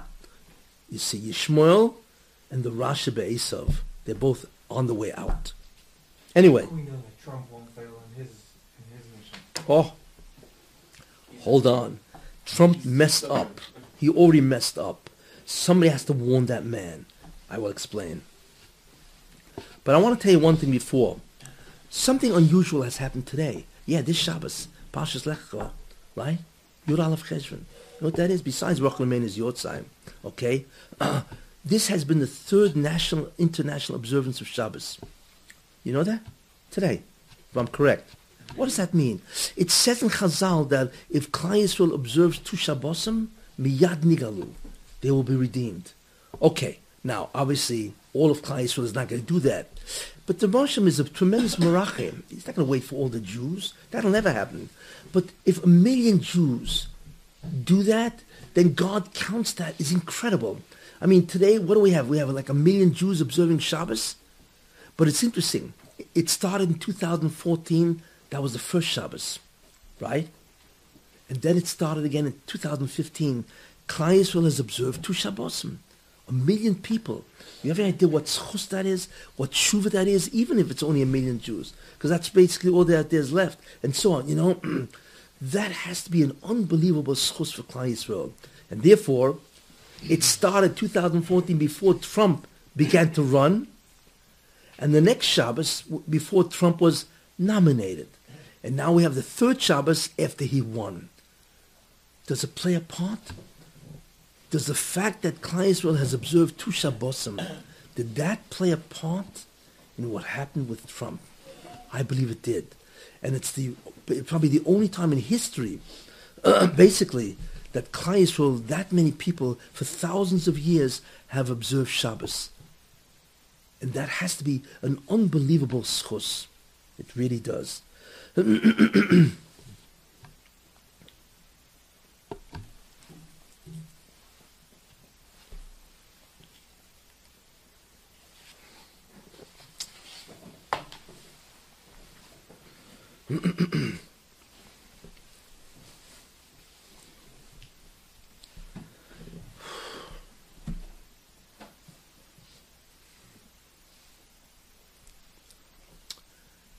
When you look at the politicians, Trump and Hillary and Obama and all these kind of guys, they're not the only one to go this way. But the problem is nobody examines history. I shouldn't say nobody, but and therefore they don't see what's happening to all the presidents. Let me show you what's going on. Very, very brief, because it's much more extensive and so on and so forth. That the Bershom is not tolerating the nonsense of the American establishment. It doesn't tolerate that anymore. Let me show you. Let's take the case, okay? We could start with George Bush, the senior. Okay? There was the Iraq,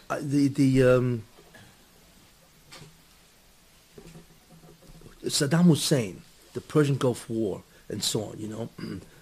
And America, of course, was against that because they were firing missiles and all that and so on, okay, you know. What did Bush do? What he did is he sided with Jordan, even though Jordan sided, if I remember correctly, with Saddam Hussein, and he took away the $10 billion loan guarantees for Israel, which is a tremendous avla. I don't recall the exact reason, but it was a tremendous betrayal of an ally. So he was punished. He only won one election. Do you know that he had an 88% approval rating right after that war? And he couldn't even win the second time. You have an idea, Bush, what a busha that is for a president? To have an 88% approval rating and he couldn't even win a second term? Why? Because you can't do that to the Jewish people and get away with it. He's number one. Number two, Clinton, Bill. The man was incredible. There's the Oslo Accords, which was forbidden to happen. Why? Because everybody knows, or they should know, that the Arabs cannot make peace. So what Israel did is unheard of. They legitimatized the claim of the Arabs that the Arabs have a chelik in Eretz Israel. And according to nature, natural reasoning, that is the end of Israel. Because once you admit, you know, it's like a guy goes to court, you know, and the guy's a thief. So the judge said, did you steal from this man? So he says, well, I took jewelry out of this guy's house. So then the judge turns to the claimant and says, did he steal from you? He says, well, not totally, because what he stole was really his. So the judge looked and said, well, are you crazy? What are you doing here? If you admit that what he took is his, why are you in court? What the Jews did, they never did before. They always said, we have Israel. What do you have? Nothing. But the Oslo Accord, they admitted that the Arabs have a chelik, have a part of Israel, thereby justifying the complaint of the Arabs. And we know the world wants to destroy Israel. So what the world does is they use that now as a great way to destroy Israel by saying, you see, you yourself admitted the Arabs have a claim to Israel, so you got to have a two-state solution. What Peres and what Rabin did is beyond belief. They gave legal justification for the Arabs to have a two-state solution, which never happened before. And therefore, thank God that the Bershom stopped Arafat from going through with the whole deal of recognizing Israel. So I believe because of that, because of the Oslo tragedy, which it really was, the Bershom allowed Rabin to be assassinated. It's Chayav Misa.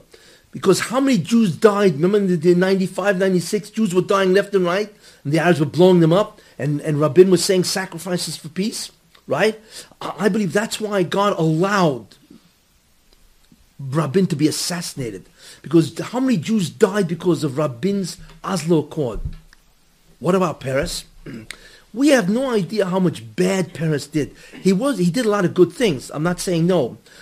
But Peres, his delusions cost a lot of Jews their life. His whole Oslo Accord and so on, and the second Oslo and so on, and his whole delusion of a Middle East citizen, how many Jews died because of Peres. But Peres was smart. Nothing ever happened to him. And he lived till 93 years old. Why? Because Peres did something unusual. Peres, even though what a lot of stuff he was doing was really bad, and he was the lackey of the West, that's why they all came to his funeral, whatever. But what Peres did was interesting. He said that I will never allow the guys learning yeshiva to be drafted. He fought for them. Yeah. So in that sense, he has a chelik in all the Torah of the guys learning in all the yeshivas in Eretz Yisrael, because he was against drafting yeshiva guys. That schus saved him. It didn't save Rabin, but it saved him because of the tremendous harbotzes Torah and kiyum of Torah that he allowed, which was incredible. Everything has their cheshbon. So, wait. Anyway, so you had the Oslo. Now, what about Clinton? How does a man like Clinton, the President of the United States, allow Jews to die when the agreement is that they're going to negotiate? Instead, he invited Arafat to the White House more than any other person, in the, what I call the Lincoln bedroom, wherever he slept and so on, But the U.S. would never have agreed to this. If you make an agreement with somebody and you violate the agreement, then that's a breach of contract, then the whole agreement falls apart. So what Clinton did, is he ignored the breach of contract because the Arabs or Arafat agreed to what? To negotiate with Israel. Instead of negotiating, he killed Jews left and right. All the people dying, all the bus bombings and all that. And Arafat was behind it all. So how could he never say to Arafat, what are you doing? Are you crazy? The whole agreement is off. He didn't do a thing. He never stood up for justice. So the Hashem says to Bill Clinton, you want to do this to my people? I will destroy your reputation. And he did. And we all know what happened to Bill, right? Bill and that woman and all that stuff. And that destroyed Bill's reputation. You should know, it's interesting, but he was about to have, I forgot what was about to take place, but in the very meeting that he was going to tell Netanyahu off, he was going to tell him off. At that meeting, I remember the Hashgochim, they knocked on Bill Clinton's door, while Netanyahu was waiting to see him, and he was going to tell him off and do some terrible thing against him, Israel and so on. On that door, they said, Mr. President, we have a situation, which turned out to be the woman that he was with, and so on. In the very meeting that he was going to give off Klal Yisrael, Prime Minister, in that meeting, the destruction began. And that was it. He was exposed, destroyed. The sheker of this man was destroyed. Why? Because you can't do that to the Jewish people and get away with it. Not now. Yeah, years ago you could do that. Because when the Jews were chayav golus, that's one thing. But as we get closer to Mashiach, the Moshe will stand up for their honor. So, wipe those guys out. Next guy, Bush. George Bush. Bush was very bad because he constantly told Israel, you need to restrain yourself. They were getting blown up all over the place. And Bush was saying, I'm sorry, you got to restrain yourself. What are you talking about? You would never restrain America if Canada was bombing New York. So where do you get the ha'ozer, the chutzpah to do this? So the Moshe said, you can't do this to my people.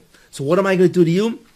I will bankrupt America on your watch. And that was the derivatives in 2006, 2007, 2008. And if it wasn't for the rachmanis that the Moshe had on America, America was holding, 2 inches away from bankruptcy. The whole stock market crashed. Tens of millions of people lost because of the derivatives and so on, all on Bush's watch. So that's the first incredible busha that he had. And the other busha is now Jeb Bush, the whole family, right? He destroyed them. Trump wiped them out.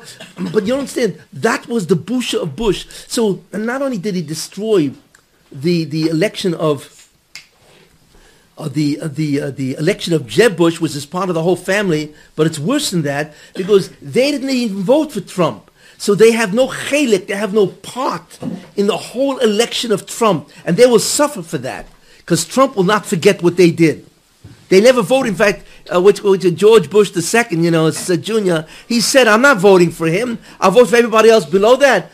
Excuse me, you're a Republican. So what the Bosham denied them, not only denied Jeb Bush the presidency, really which he should have had, because everybody is predicting Jeb Bush, he's got $100 million in his treasury and so on. Not only did he lose, which is the unbelievable busha of Jeb, but he had the whole family not vote for Trump, so they're not even part of his victory. These things are not accidents. These are nekama for what that Bush family did, you see. And then, as I say, we come to Obama. You want to mess around with my people? I'll never forget, I once read, before Bill Clinton became president, okay, I remember he went to see a priest, or was it a pastor, that was part of his family, So it was famous then. And this guy had cancer, something like that. He was dying. I don't recall exactly, So Bush came to him before he died, this priest or pastor and so on, So the pastor said to Bush, whatever, his congregant, whatever it was, said, I want to tell you something. Whatever you do, don't mess around with the Jews. Chiddush. I mean, incredible thing for a pastor or a priest to recognize that. But he realized, he understood what the Jews are. And he told Bill, he used his language, which is very colorful, which I don't want to use, because it's mamish nivel peh. But he said, don't mess around with the Jews, because God will come after you. He told that to Clinton before he became president, I think before he became president. And like, so what'd you do? You messed around with the Jews. How do you do something like that? And boy, do you imagine to have Arafat in your house, in your White House, again and again, and the man's killing Jews when you yourself, he's violating the contract. It's like astounding. You're a lawyer. You know what the contract is. So guess what? He was not only had a mess with that woman, but he was convicted of perjury, right? Which is illegal, and they took away his law license. Mida keneged mida. You don't want to practice law, which means you don't want to understand what breach of contract is. You will not be a lawyer. You have to look at the mida keneged mida going on. It's beyond belief. But in any case, so that Bush. There's more ideas about Bush, which I can't go into who he is, but Gilgal, a lot of stuff, which is really fascinating, and so on. But and also there's more of why he did that. But I'm just showing you what the Bush is doing to presidents when they mess around with the Jews, so to speak. So look at what we have. So, we have the Oslo, Rabin is dead. Peres is, he was saved because of that tremendous chus of Abotzes Torah, you see. And then we have Clinton was destroyed, reputation-wise, but his end wasn't ready yet. You see, Bush still had what's called an upcomings with this guy. Then Bush, of course, Bush Jr., Bush Sr. is wiped out. Couldn't even get past one term. Bush Jr., that he was schmetted with a man, and they all blame him, and they hated the man.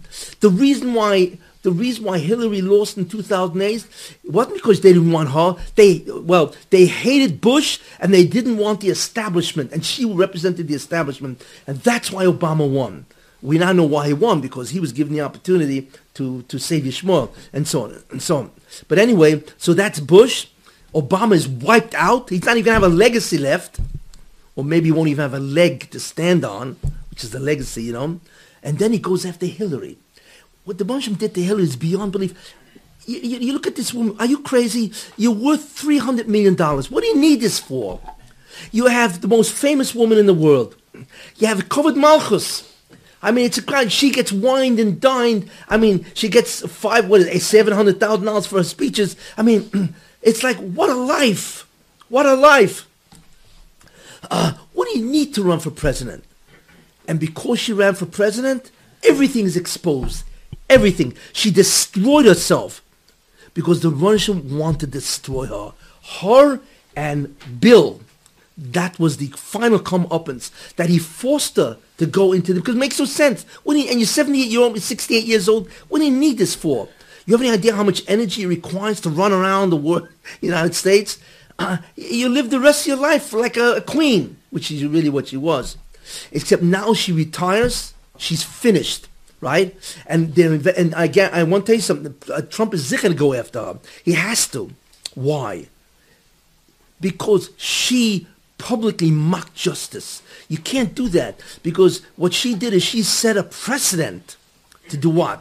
She set a precedent that justice does not apply to the Clintons. You can't do that because America is a nation of laws. So he has to go after her. If not, then he's violating his public trust because you can't do that. So he's going to go after her, I hope. Mitzvah Hashem is right? And they're going to convict, they're going to indict her because we know what happened. It's like Giuliani himself said he's got, I think, 18 felonies that she committed.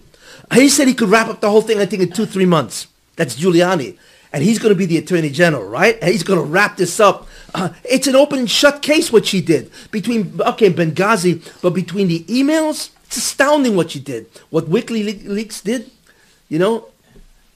I hold WikiLeaks Julian Assange has to get the Nobel Prize. What he did was incredible, so therefore, what the Bonsham is doing is destroying her, and Trump has to go after her. He has to indict and convict, but he may pardon her. I don't know if she'll sit in jail. Why? Because first of all, that would show too much vindictiveness by Trump. So I don't think he's going to want to sit in jail. That's number one. And the second reason is because, as they say in Yiddish, fault. After all, she did give 30 years of her life to public office. Wait. Excuse me. She did give 30 years. Now, I may be wrong. He may say no, I don't care. But it looks bad if one nominee goes after the other nominee, even if she deserves to be in jail, which she does. I think each email count or whatever is a felony. I mean, she could be sitting for thousands of years, and so on. So that's up for speculation, what he's going to do. But he has to go after her, because that's what she destroyed. That's what she did. She mocked justice publicly. What do we see from all this? We see that the Baruch Shem does not forgive or forget. Yeah, it'll take years to come back, but he'll get you in the end. Don't do this to my people, Klal Yisrael. That's what the Baruch Shem says. Every president who did this to Klal Yisrael suffers either loss of reputation, loss of political office, destruction of their assets, or whatever's going, loss of their legacy. You notice this isn't. You look at the pattern here. This isn't an accident. Every president has a durchfall, has a mapola, because they all, in some way, try to harm Klal Yisrael. Very important idea. So my message to Trump: don't fool around, because you've been given an incredible opportunity to matar Esav or Edom, to help the Jewish people. But I want to tell you something which disturbed me greatly. Trump has already messed up. Already. You know why? I want to tell you something. And God, I hope the Moshe forgives him. He already messed up. How? Because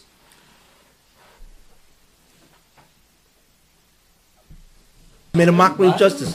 There are people who could claim what she did. It's called the Hillary defense. You know, am I on? Okay. Okay. Here's the mess up. And I hope he understands. Chizkiyahu, there was 183,000 from Sancherev that surrounded Jerusalem, right? And Chizkiyahu was mamash incredible, one of Tzaddik Olam, Chizkiyahu HaMelech, right? And he was supposed to be Mashiach, by the way, because the Baruch Shem wanted to make the war of Sancherev against him, Goy Gemogoi. Chazal say this. He would have been Mashiach. But, so the Baruch Shem took 183,000 people and he killed them in one night. There is no plague. Even Ebola can't do that. There's nothing in the world that can knock out 183,000 people overnight. It was a Nes Nigla. But Chizkiyahu did not say Shira. How could you not say Shira? It's one of the, like Kriya Samsef, beyond belief. Moshe Rabbeinu said Shira. How could Chizkiyahu not say Shira? And because he didn't say Shira, he was no longer Mashiach. Out, Ois Mashiach. Moshe took it away from him. Can't do that. You see, even Moshe Rabbeinu, unfortunately, by the Selah, the rock, what was the Baruch Shem's time at them? You refused lahagdisheni. You refused to sanctify me and publicize who I am in front of the nation. You, therefore, have failed in your leadership. That's really what the Midah Keneged Midah is. Because your job is to sanctify my name. And that would have meant talking to the rock. Without getting into that, instead of hitting the rock, right? By the Memoriva. Therefore, since you failed in your leadership, which is to sanctify me, that's really what it's all about. Nothing to do with you. You will not lead them in Eretz Yisrael. That's the Midah Keneged Midah. Anyway, so unfortunately, Moshe Rabbeinu, the greatest man, the Yid who ever lived, that's it. The Torah, the Torah says this. Trump, it's beyond understanding. Here's the guy. I told you. Everybody hated him. I went through the list, right? Not only was it an ahapechu, the man had nothing to run on, no credentials, nothing. Okay? How do you not say in your victory speech, right? He's thanking everybody. Correct? He's thanking anybody. If you read the speech, or you heard the speech, yeah. They also in the shopper, you can read it, right? He's thanking everybody. This guy, that guy, There's not one mention of God. Yet it's the greatest miracle, it's the greatest upset in American history. Clearly it was God. There is no other explanation. How could you not give credit to Ribono Shel Olam, to God himself? That's a tremendous avla. We don't even understand what that avla is. It cost the Meshichus of Chizkiyahu, and it cost the leadership, the manhigus of Moshe Rabbeinu, because that's what their job is. How could you not say Shira? Okay, we don't care if Trump starts singing, or we don't have to expect him to sing. But how could you not say at the outset, the first one I want to thank is God Almighty, because this could not have occurred without the Ribono Shel Olam. That would have been an unbelievable Kiddush Hashem that would have been broadcast to the entire United States and the entire world. You have any idea what an opportunity that was?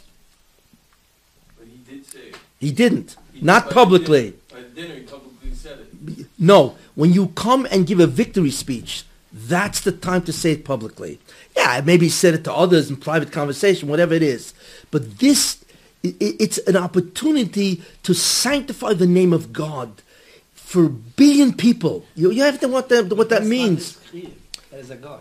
Is wrong. He's a Christian and he believes in God. It's not true. And I think he did one, whatever. You don't understand He did tell somebody. privately. How he Yeah. did it. And he's pointed up. He pointed out. Yeah, but that's private. And he was there.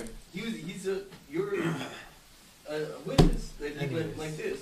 Again, you Told guys you don't... that sitting here, he told it to you? See, This guy, he was there. you can't say he's not doing. But it was a private conversation? It was private, but it was on all TV channels. They all broadcast it. But I want to tell you something.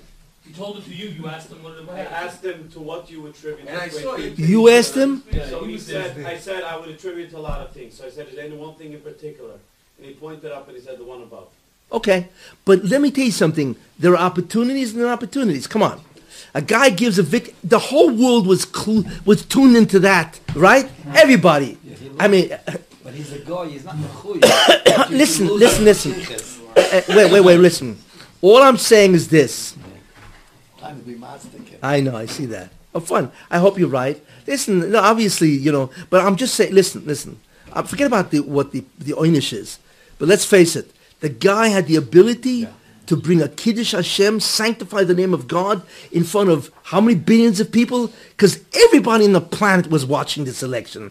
Everybody. And if he would have said, I owe it all to God, but I also like to give it the credit to the other people who helped me, will you have any idea what Kiddush Hashem that would have been? What a missed opportunity. He did a kibbutz first. He thanked his father. Oh, because he's Esav. Yeah. Because Esav is keep it over him. Right? Right away. What? Yeah, I know. I heard that. Yeah. No, that's good. Oh, because that's Edom. That's Esav. Keep it over him, right? Honor your father and mother. But what an opportunity. You can think about that. To sanctify the name of God in front of billions of people. Come on. You have any idea what chaskus that is? And he blew it. Bad news. So what I suggest to Trump, I will tell him, he needs not just a cabinet, because he has a special job. His job is, in many ways, a Mashiach of Edom. That's tremendous opportunities and responsibilities. He needs a spiritual advisor on his cabinet, whoever he wants. But he's not a regular guy. It's a miracle what happened to him. The whole election is beyond belief. America is still staggered, you see? So all I'm saying is that he missed an incredible opportunity, just like Obama. Obama messed up bad because, forget about sanctifying God's name. He just wanted to destroy the Jews and so on. So he's what's called, in American slang, he's toast. That's Obama, But come on, how could you not thank God b'fnei kol am ve'edo, for the entire world? How many guys get that opportunity? Come on. It's unbelievable what that opportunity is. And we see what it did to Moshe Rabbeinu and what it did to Chizkiyahu. Anyway, I certainly hope God forgives him, but it's very important for him to understand that part of his job isn't just to make America great again. It's also to make God great again. You see, it's a job. He has to understand that.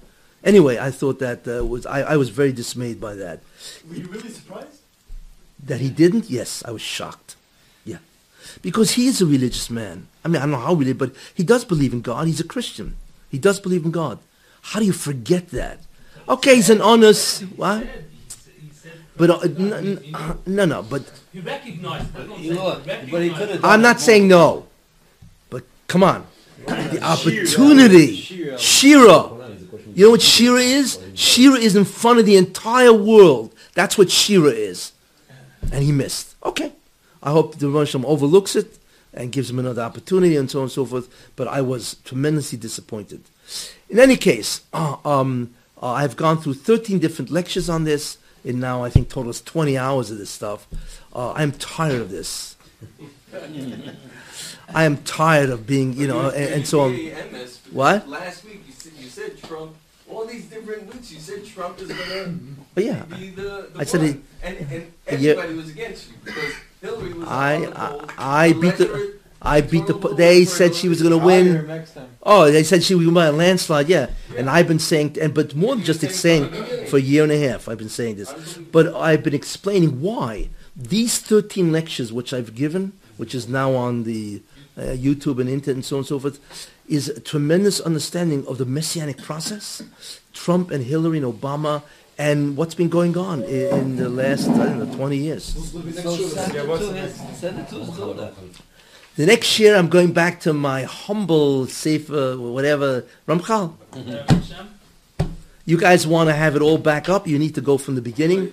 But what you should do, there's a tremendous amount of hashkafa on this 13 shurim about the Messianic process itself.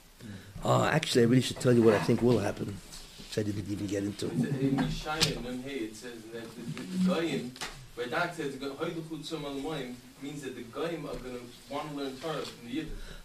That's after the Mashiach. Now, you said, let what do him we say, expect? let him say One second, already. you still want to explain? We You said came to you hear have him. to explain what's going to happen. Very in brief. Yeah, brief. That's what we need. What we need, yeah.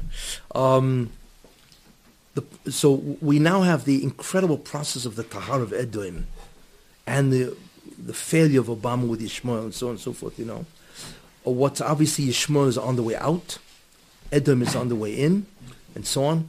There are certain other significant things that have to happen. One, I'm just going to list them, and so on.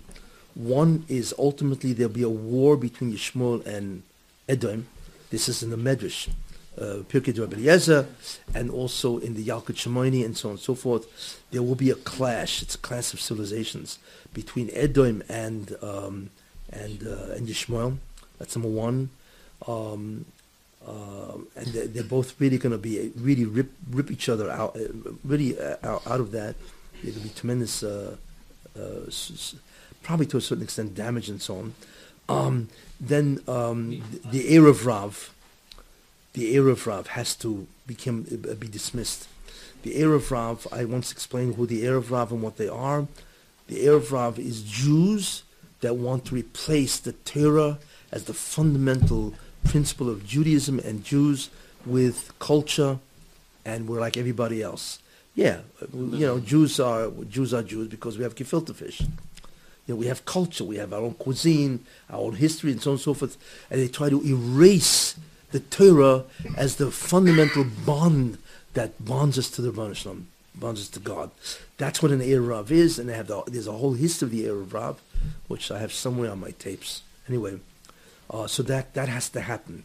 The evisceration of the Erev Rav, and then they will be replaced.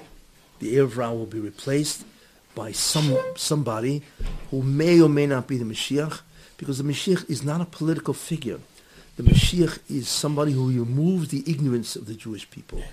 He's the greatest disease the Jews have is ignorance. They don't understand that there's an entire spiritual dimension. That's what they don't understand.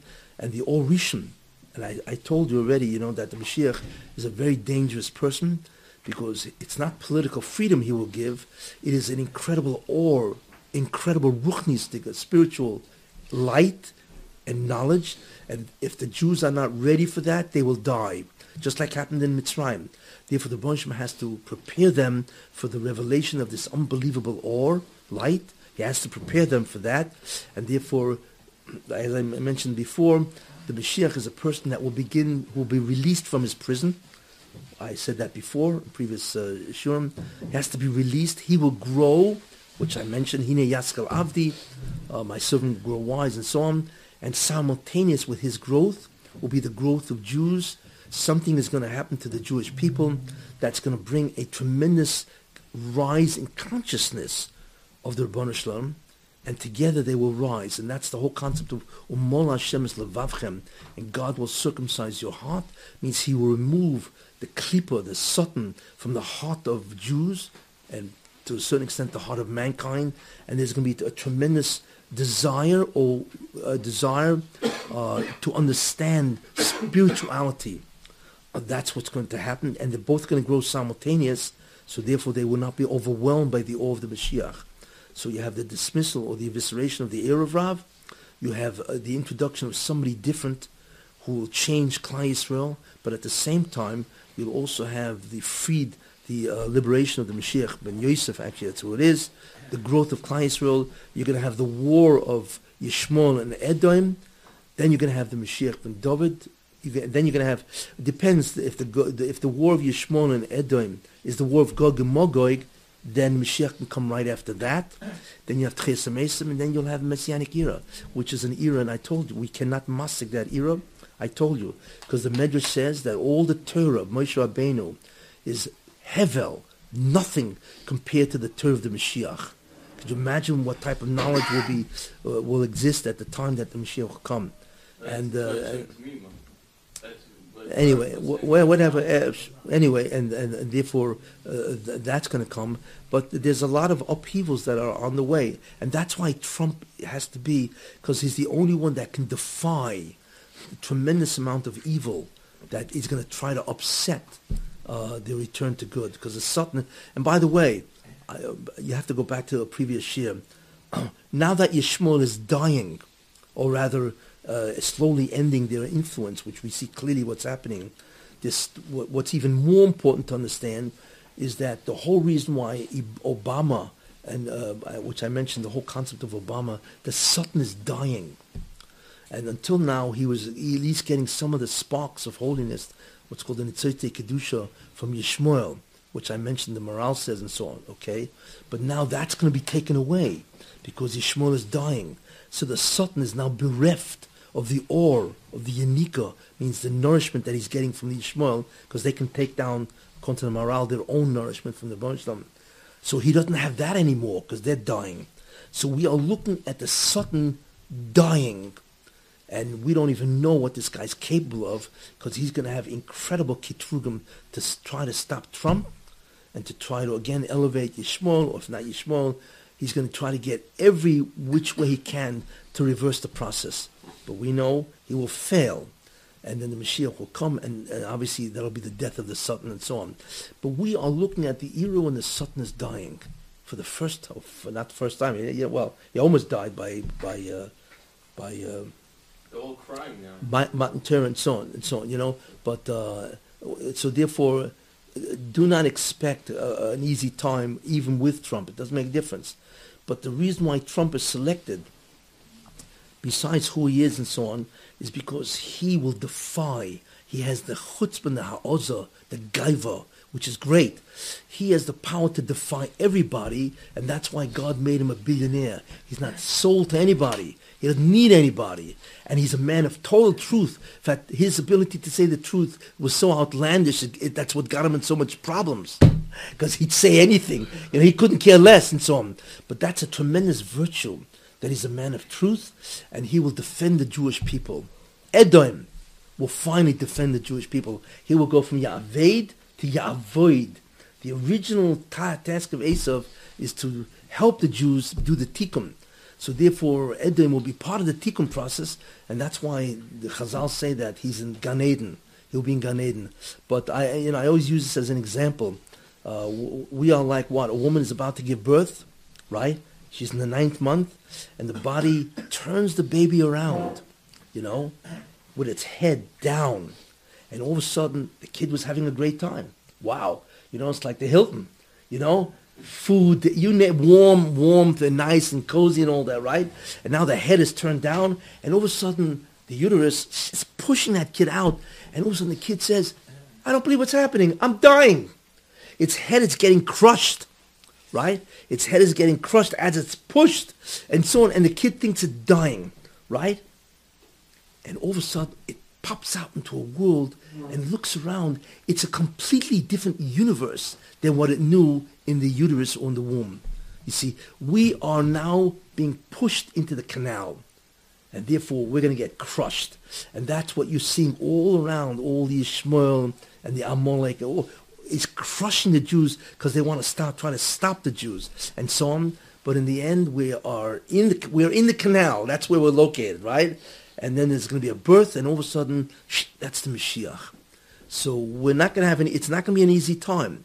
And that's why there's so many bad things happening to the Jews. There's sicknesses and bankruptcies, all kinds of stuff, because God has to balance the books before the Mashiach comes. And therefore, that's why there's a lot of sorrows and so on and so forth. He's got to balance the books. He's got to take away the chiyuv of everybody, because when the Mashiach comes, it's going to be we cannot even, we can't. It's like a guy who lives in 1800 BCE in New Guinea, right? And you move him 1800 BCE. How primitive can you get? I don't think they can count past 3, And you move him into 2016, right? Smack in the middle of Fifth Avenue. You have a heart attack. The difference between the Messianic era and the era now, and now is, wow, we got 2016. I mean, where the technological revolution is beyond belief, is almost infinitely apart. What's going to be? Because we don't even understand what Mollard's day are, that the world will be filled with the knowledge of God. We don't even, to us, that's just a saying. We have no idea what it means to be filled with the knowledge of God. And that's going to happen shortly. And as far as I'm concerned, it's going to happen in our time. Everybody should say, Amen. Right? And so it's going to be rough, but we are now headed for the end, because I remember I told you, it's already 5,777, correct? Which is after Sheish V'chetzi. Remember I told you the creation clock? It's 12 o'clock, 12:38. It's already past Sheish V'chetzi. It's past 6.5 hours, which means you can bring the Korban Tomid, and you could have Mincha, Gedoyla, and so on and so forth. And what does it say in the Navi? Li'es Erev Yiyeh Or. And Erev begins, Bein Arbaim begins at 12:30. You see, and we're past 12:30, and that's why you see the incredible acceleration. I mean, what takes place in 1 year would take 100 years before, because we're far away. But now there's such an incredible acceleration. Every day something new happens, and so on. In the entire world, complete upheavals happen, because the Baruch Hashem is now accelerating the process to bring the Mashiach as quick as he can. And that's where what we're really into. And it's just amazing to watch that most of the world is oblivious to this. They have no idea what's happening. And like I pointed out, everything has a reason. Everything. The diminution and the destruction of presidents of the United States, all of them. Everyone has had a major, what's called a durchfall, a mapola. Every one of them. Because they've all started up with the Jewish people. And in the end of time, God will not tolerate that. And so on. That's why every one of them, and I mentioned some of the others, Ariel Sharon and these guys and so on. So what they did was just impossible to believe, and so on. But we are now 5,777. It said last time, if you add up 5,777, it equals 26, and which is interesting. And we are now past, that's the key, is we are now past Eis Erev, 12:38, which is incredible and so on. And that's it. We're about to see tremendous changes. I mean, this change is beyond belief. Nobody in his wildest dreams would have predicted this, except me. But anyway, and it's shocking. I mean, we're not talking about a little bomb. This is equivalent to a hydrogen bomb that went off in New York City. What just happened in the elections and so on. That's the proof. Does the rabbi think that the American homeland will be affected by the war? No. America? Yeah. And with Probably little spots. I mean, ISIS is dying. That's why it's dying, by the way, because Yishmael is dying. But there's always hangers on. There's the conflict between America and Yishmael will only be in the Middle East? well, there will be a war. There will be. Chazal do say there will be a clash of civilizations. Yeah, it's a Pirkei Rebbe Eliezer. It's also a Yalkut, and it's also a Malbim. Malbim says this in Yoel. If you take a look at Yoel, what is it? Perek Dalet or hey, the end of Yoel. The last couple of psukim talk about the clash between Egypt and Edom, and Malbim says that is the clash, the ultimate clash of civilizations between Yishmael and Edom. But this is going to take in the Middle East. This is going to happen. What was that? It's going to happen in the Middle East. Or it's going to happen all over the world. No, it's going to happen all over the world because it says that they're going to try to mach the world. I mean, these guys are, they're going to try to destroy and everything and so on. But that's the ultimate clash. I mean, it's the ultimate. Listen, you have to understand one thing. In Mitzrayim, two things happened. The Mitzrayim tried to destroy the Jews, make them slaves, and then to try to destroy, and then they were vanquished by the Makkos, right? So that was over. But then there was an attempt, resurgence of the Egyptians by Kriya Samsov. They try to again destroy the Jews. That means there'll be two attempts to destroy the Jews, and so on. And that's the union of Gog and Magog. Gog and Magog is when the world realizes that their way of life is ending, and what they're going to do now is to resurge again, to try to recoup the loss. That's really what Kriya Samsov is. It's a second attempt of Mitzrayim, but in this case of the world, Gog and Magog, to capture the Jews, because they realize that their way of life is over. They're fighting against each other. They should all be fighting against the Jews. They're going among them, battling each other, Edom and Yishmael. Well, yeah, ultimately that will happen. Yeah, initially it's Gog and Magog, it's Yishmael and Edom, and then there will be Gog and Magog. The real question is if Gog and Magog really happened already, because that could be Iran. That itself could be the war of Gog and Magog, because we see by Chizkiyahu, you see that he wanted to make Sancherev. I had a whole share on that. He wanted to make Sancherev Gog and Magog against Chizkiyahu. So what do you mean? How could you do that? Because the concept of Gog and Magog is when the entire Jewish people faces a threat of destruction against the world which tries to reestablish their way of life. And that could be different kinds of nations and so on. Actually, it already happened. I don't know. Did I say this? Gog and Magog already happened 3 times. Gog and Magog is split into 3 times, 3 ways. The first one was World War. The Chofetz Chaim says this, by the way. The first chelek, the first phase of Gog and Magog was World War I. The second was World War II. And we're about to face the third one. But I believe that the Ritzicha, the tremendous destruction of the Jews, was already absorbed in the second phase with Hitler Machshamai. And the third phase will not have that destruction. It'll just be a tremendous threat and a clash. Because it was the destruction of the Jews already happened in World War II. World War II was Gog and Magog, by the way. And the same thing with World War I. And the last one will be this between Yishmael and Edom. And so therefore there won't be a Gog and Magog. It already happened. That'll be the last. And then you'll have the Mashiach's entry. And once that happens, if you think that this election between Trump and Hillary with all this kind of stuff is shocking, you don't even know what a shock is with the real entrance of the Mashiach. You don't even know what the shock is. And I told you, because of what the Medrash says, that the Mashiach, it says, Hine Yaskel Avdi, behold, my servant will grow wise. And the Yalkut, the Targum says that the Avdi, my servant will grow wise. Who is Avdi? It's Malka Mashiach. And it says 3 expressions. V'yoram, v'nisa, v'gova mi'oid. 3 expressions of exalted. Okay, he will rise, Yoram, and he will nisa, he will become elevated, and v'gova mi'oid, exceedingly great. So the Medrash says, this is Mashiach ben Yosef actually. What does this mean? That he will become greater than Avraham Avinu, and we're talking about a guy who's going to live with us. He will be greater than Avraham Avinu, first expression. The second expression, he will be greater than Moshe Rabbeinu. You imagine a man greater than Moshe Rabbeinu? And the third expression, well, how big can you get, is he will be greater than the Malachim. Imagine a human being walking around who is greater than the Malchi Asharis. We can imagine that. So you can imagine what he's going to reveal. So if you think this shock, I mean, America is, this is a shock. It's called an infancy shock. The real shock is when he arrives, this type of a person, and the whole Geula takes place. People are going to be stunned for who knows how many years and so on. And then they'll realize that it's the Jewish people that is the real people who did the tikkun.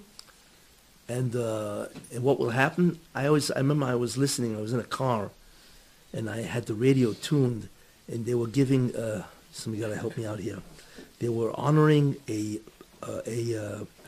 pitcher, not a regular pitcher, he's, what do you call that, substitute pitchers. What do you call that, guys? Really, that, thank you. They were honoring a relief pitcher, right? I forgot his name, I think it's Rodriguez, right? Rivera. I don't know anything about this. But I remember I was listening, there was 2 or 3 years ago, it was, I forgot which, I think it was in the Met Stadium. I think it was a stadium. There was like 70, 80,000 people there. Incredible. And it was all to honor this man. Wasn't that Rivera? Whatever the guy's name. It was all to honor this guy. And they were screaming at the top of their lungs. It was incredible. So all of a sudden I realized, this is incredible, Right now, I mean, what's a relief pitcher? Big deal. I mean, what's a throw a ball? Like, so what, right? Okay, they honor that, and so on and so forth. But I realized that when the Mashiach comes, and that it is revealed that it is Klal Yisrael that did the tikkun of the Bria, it will not be a stadium of 70,000 people.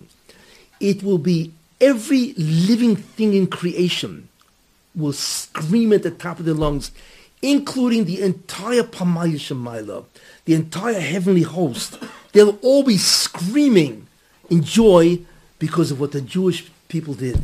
They did the tikkun, notwithstanding all the incredible obstacles. That I realized, and that's, that if this is what they do to a relief pitcher, could you imagine what they're going to do to when the Jews are vindicated and people will realize that this is the nation that brought the tikkun and brought God back into the Bria? The whole creation will scream at the top of their lungs for Klal Yisrael, that they will cheer on Klal Yisrael because the Jews did the tikkun. That's what's going to happen. And I advise should happen in our time, but I'm telling you, you're going to have to plug your ears when that goes on. And that's really what's going to happen. It's really what's going to happen with all the billions of people that have done this and so on, So, Rabbi, which is it? Is it going to be a productive, great America that allows people to grow spiritually because of the menucha? Or is it going to be a rough ride because all the cheshbonos have to be paid off? No. I believe that Trump, his purpose, in many ways, is messianic. That's what it counts. It's a miracle. And what he is supposed to do is make America great again, because he has to create a climate of prosperity, of peace and tranquility. So what happened to the birth pain? Wait. And in that climate, it will grow. That doesn't mean it's not going to be, rough. He's going to have to defend the peacefulness and the tranquility. Yeah. But first of all, the birth pain started long ago. It's not only now. Oh yeah, we're in it. Really, we're in it. It's not going to start now. And this is... that's what he has to create. And I told you the raya for that. Yaakov Avinu, Vayichi Yaakov. He had to have peace and tranquility in Egypt for him to achieve Vayichi Yaakov, and Yaakov lived, which he had an incredible understanding and growth of Ruchnius, Yaakov Avinu, because he needed that climate of peace and tranquility that Yosef HaTzadik provided him by being the viceroy. Therefore, the Jews to truly grow, they cannot grow under persecution, and they need to have a hachana. People don't realize the Jews need a preparation before the Mashiach, full-blown, can come out. Because the light that he will reveal will be destructive. You can't tolerate that Kedusha. And therefore, I believe that this preparation will happen now, in a climate of peace and prosperity and tranquility, and in that process, you're going to have this growth of both the Mashiach and Klal Yisrael. How that will happen is unknown. What? How long would the preparation process be? I don't know. Yeah, no, 2 years, 3 years, 4 years. We're looking at it. It's called around the corner. You see, and therefore this is the beginning of the preparation. You know, it's like a shock. Remember the last shock you had? World Trade Center collapsing. Nobody could believe that the World Trade Center collapsing, right? And you know the shock before that was, right? When the Berlin Wall collapsed. These are little shock. You know, the Berlin Wall collapsed. Everybody couldn't believe. I mean, but Bush said he doesn't understand. I mean, I gave a whole share on that. Why? Because communism, which separates the Germanys, has to reunite them because they got the cheshbon, you know. And then you had the Berlin Wall was won, which, by the way, happened on November 9th. Yeah. The wall fell. Yeah. The These guys Berlin don't know Wall. what you're talking about. I know. I remember that. The Berlin Wall collapsed Thursday, November 9th, which was in that year Yud Aleph Cheshvan. Yeah. You know what 11 is? Wait. Anyway, Yud Aleph Cheshvan. That's the Yod side of Rochim. That's when the Berlin Wall collapsed, and there's an enormous amount of hashkafa repercussions or implications on that. You know, and then the second thing was what? Was Chof Gimel Elom, right? 2001. What happened over there? The World Trade Center collapsed. And you remember looking at that, you couldn't believe what was going on. Right? And that was to warn Edom against who Yishmael really is. Because they should never have done that. It made no sense. What's his name? Osama bin Laden. He's crazy. What are you fighting with America? You can't win against this country, and so on. But the Banshim didn't care. He forced them so America should be alerted to who Yishmael is. And that's when the real, arousal began of who Yishmael is, you know. It's like the Banshim does shock. But when he does it, it's always like people can't believe. And now the latest one, of course, is Trump. You know, and so on. And then it's going to continue, like what's called little aftershocks. You know, that's how, because I remember I told you that the two main ideas with the Messianic process is Even Moasu Haboinam, Hoyisaloish Pinom, the one that everybody despises, that became the cornerstone. And the second principle is V'nahaprichu. It's always shocking. It should never have gone this way. Everybody said it was going the other way. Those are the two fundamental principles. And that's in order to conceal from the Satan what's really happening. That's why Moshe Rabbeinu was born in a time when they were killing Jews. Because Moshe Rabbeinu is a Mashiach ben Yosef. That's really who he was. So Moshe had to bring him down when the Satan was busy bringing prosecutions against all the other Jews. So in order to hide the descent of the Mashiach, he brought him down in the middle of a war against the Jews. It's all concealments and and it was a Vanahapechu, and the Evan Moasu, it's astounding what the Bansham does. But if you know Hashkafa and you follow the current events or whatever and so on, you can begin to piece it together. That's really what it's based on. So we're in for a real ride, but I believe we're in for the end.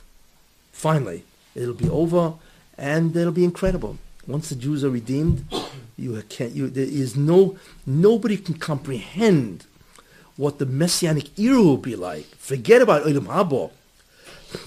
I told you what the Medrash says. In Edom Habo, it says that the Torah of Moshe Rabbeinu, which is everything we have, is Heva, Luft, nothing compared to the Torah of Mashiach, right? Can you imagine what that is? And the Medrash continues, the end of Kohelet says that the Torah of Moshe Rabbeinu is Hevel compared to the Torah of Edom Habo. Excuse me. The Torah of Mashiach is Hevel compared to the Torah of Edom Habo. Do we even have there's no comprehension of that, of what that really means. There's 11 dots over the Neglois. So 11 dots is the 11, like you're saying. Okay. The Twin Towers. You need to give your own share. I could just see a budding guy, you need to get it out. Anyway, okay, that's it. That ends my foray, or what do you call that for? Into so what I've given is 13 lectures, 20 hours. Good luck. 20 and a half by now. So What? when does a guy like me get? Yeah, listen to him. When does a guy like me get to afford an apartment in Eretz Yisrael? when you get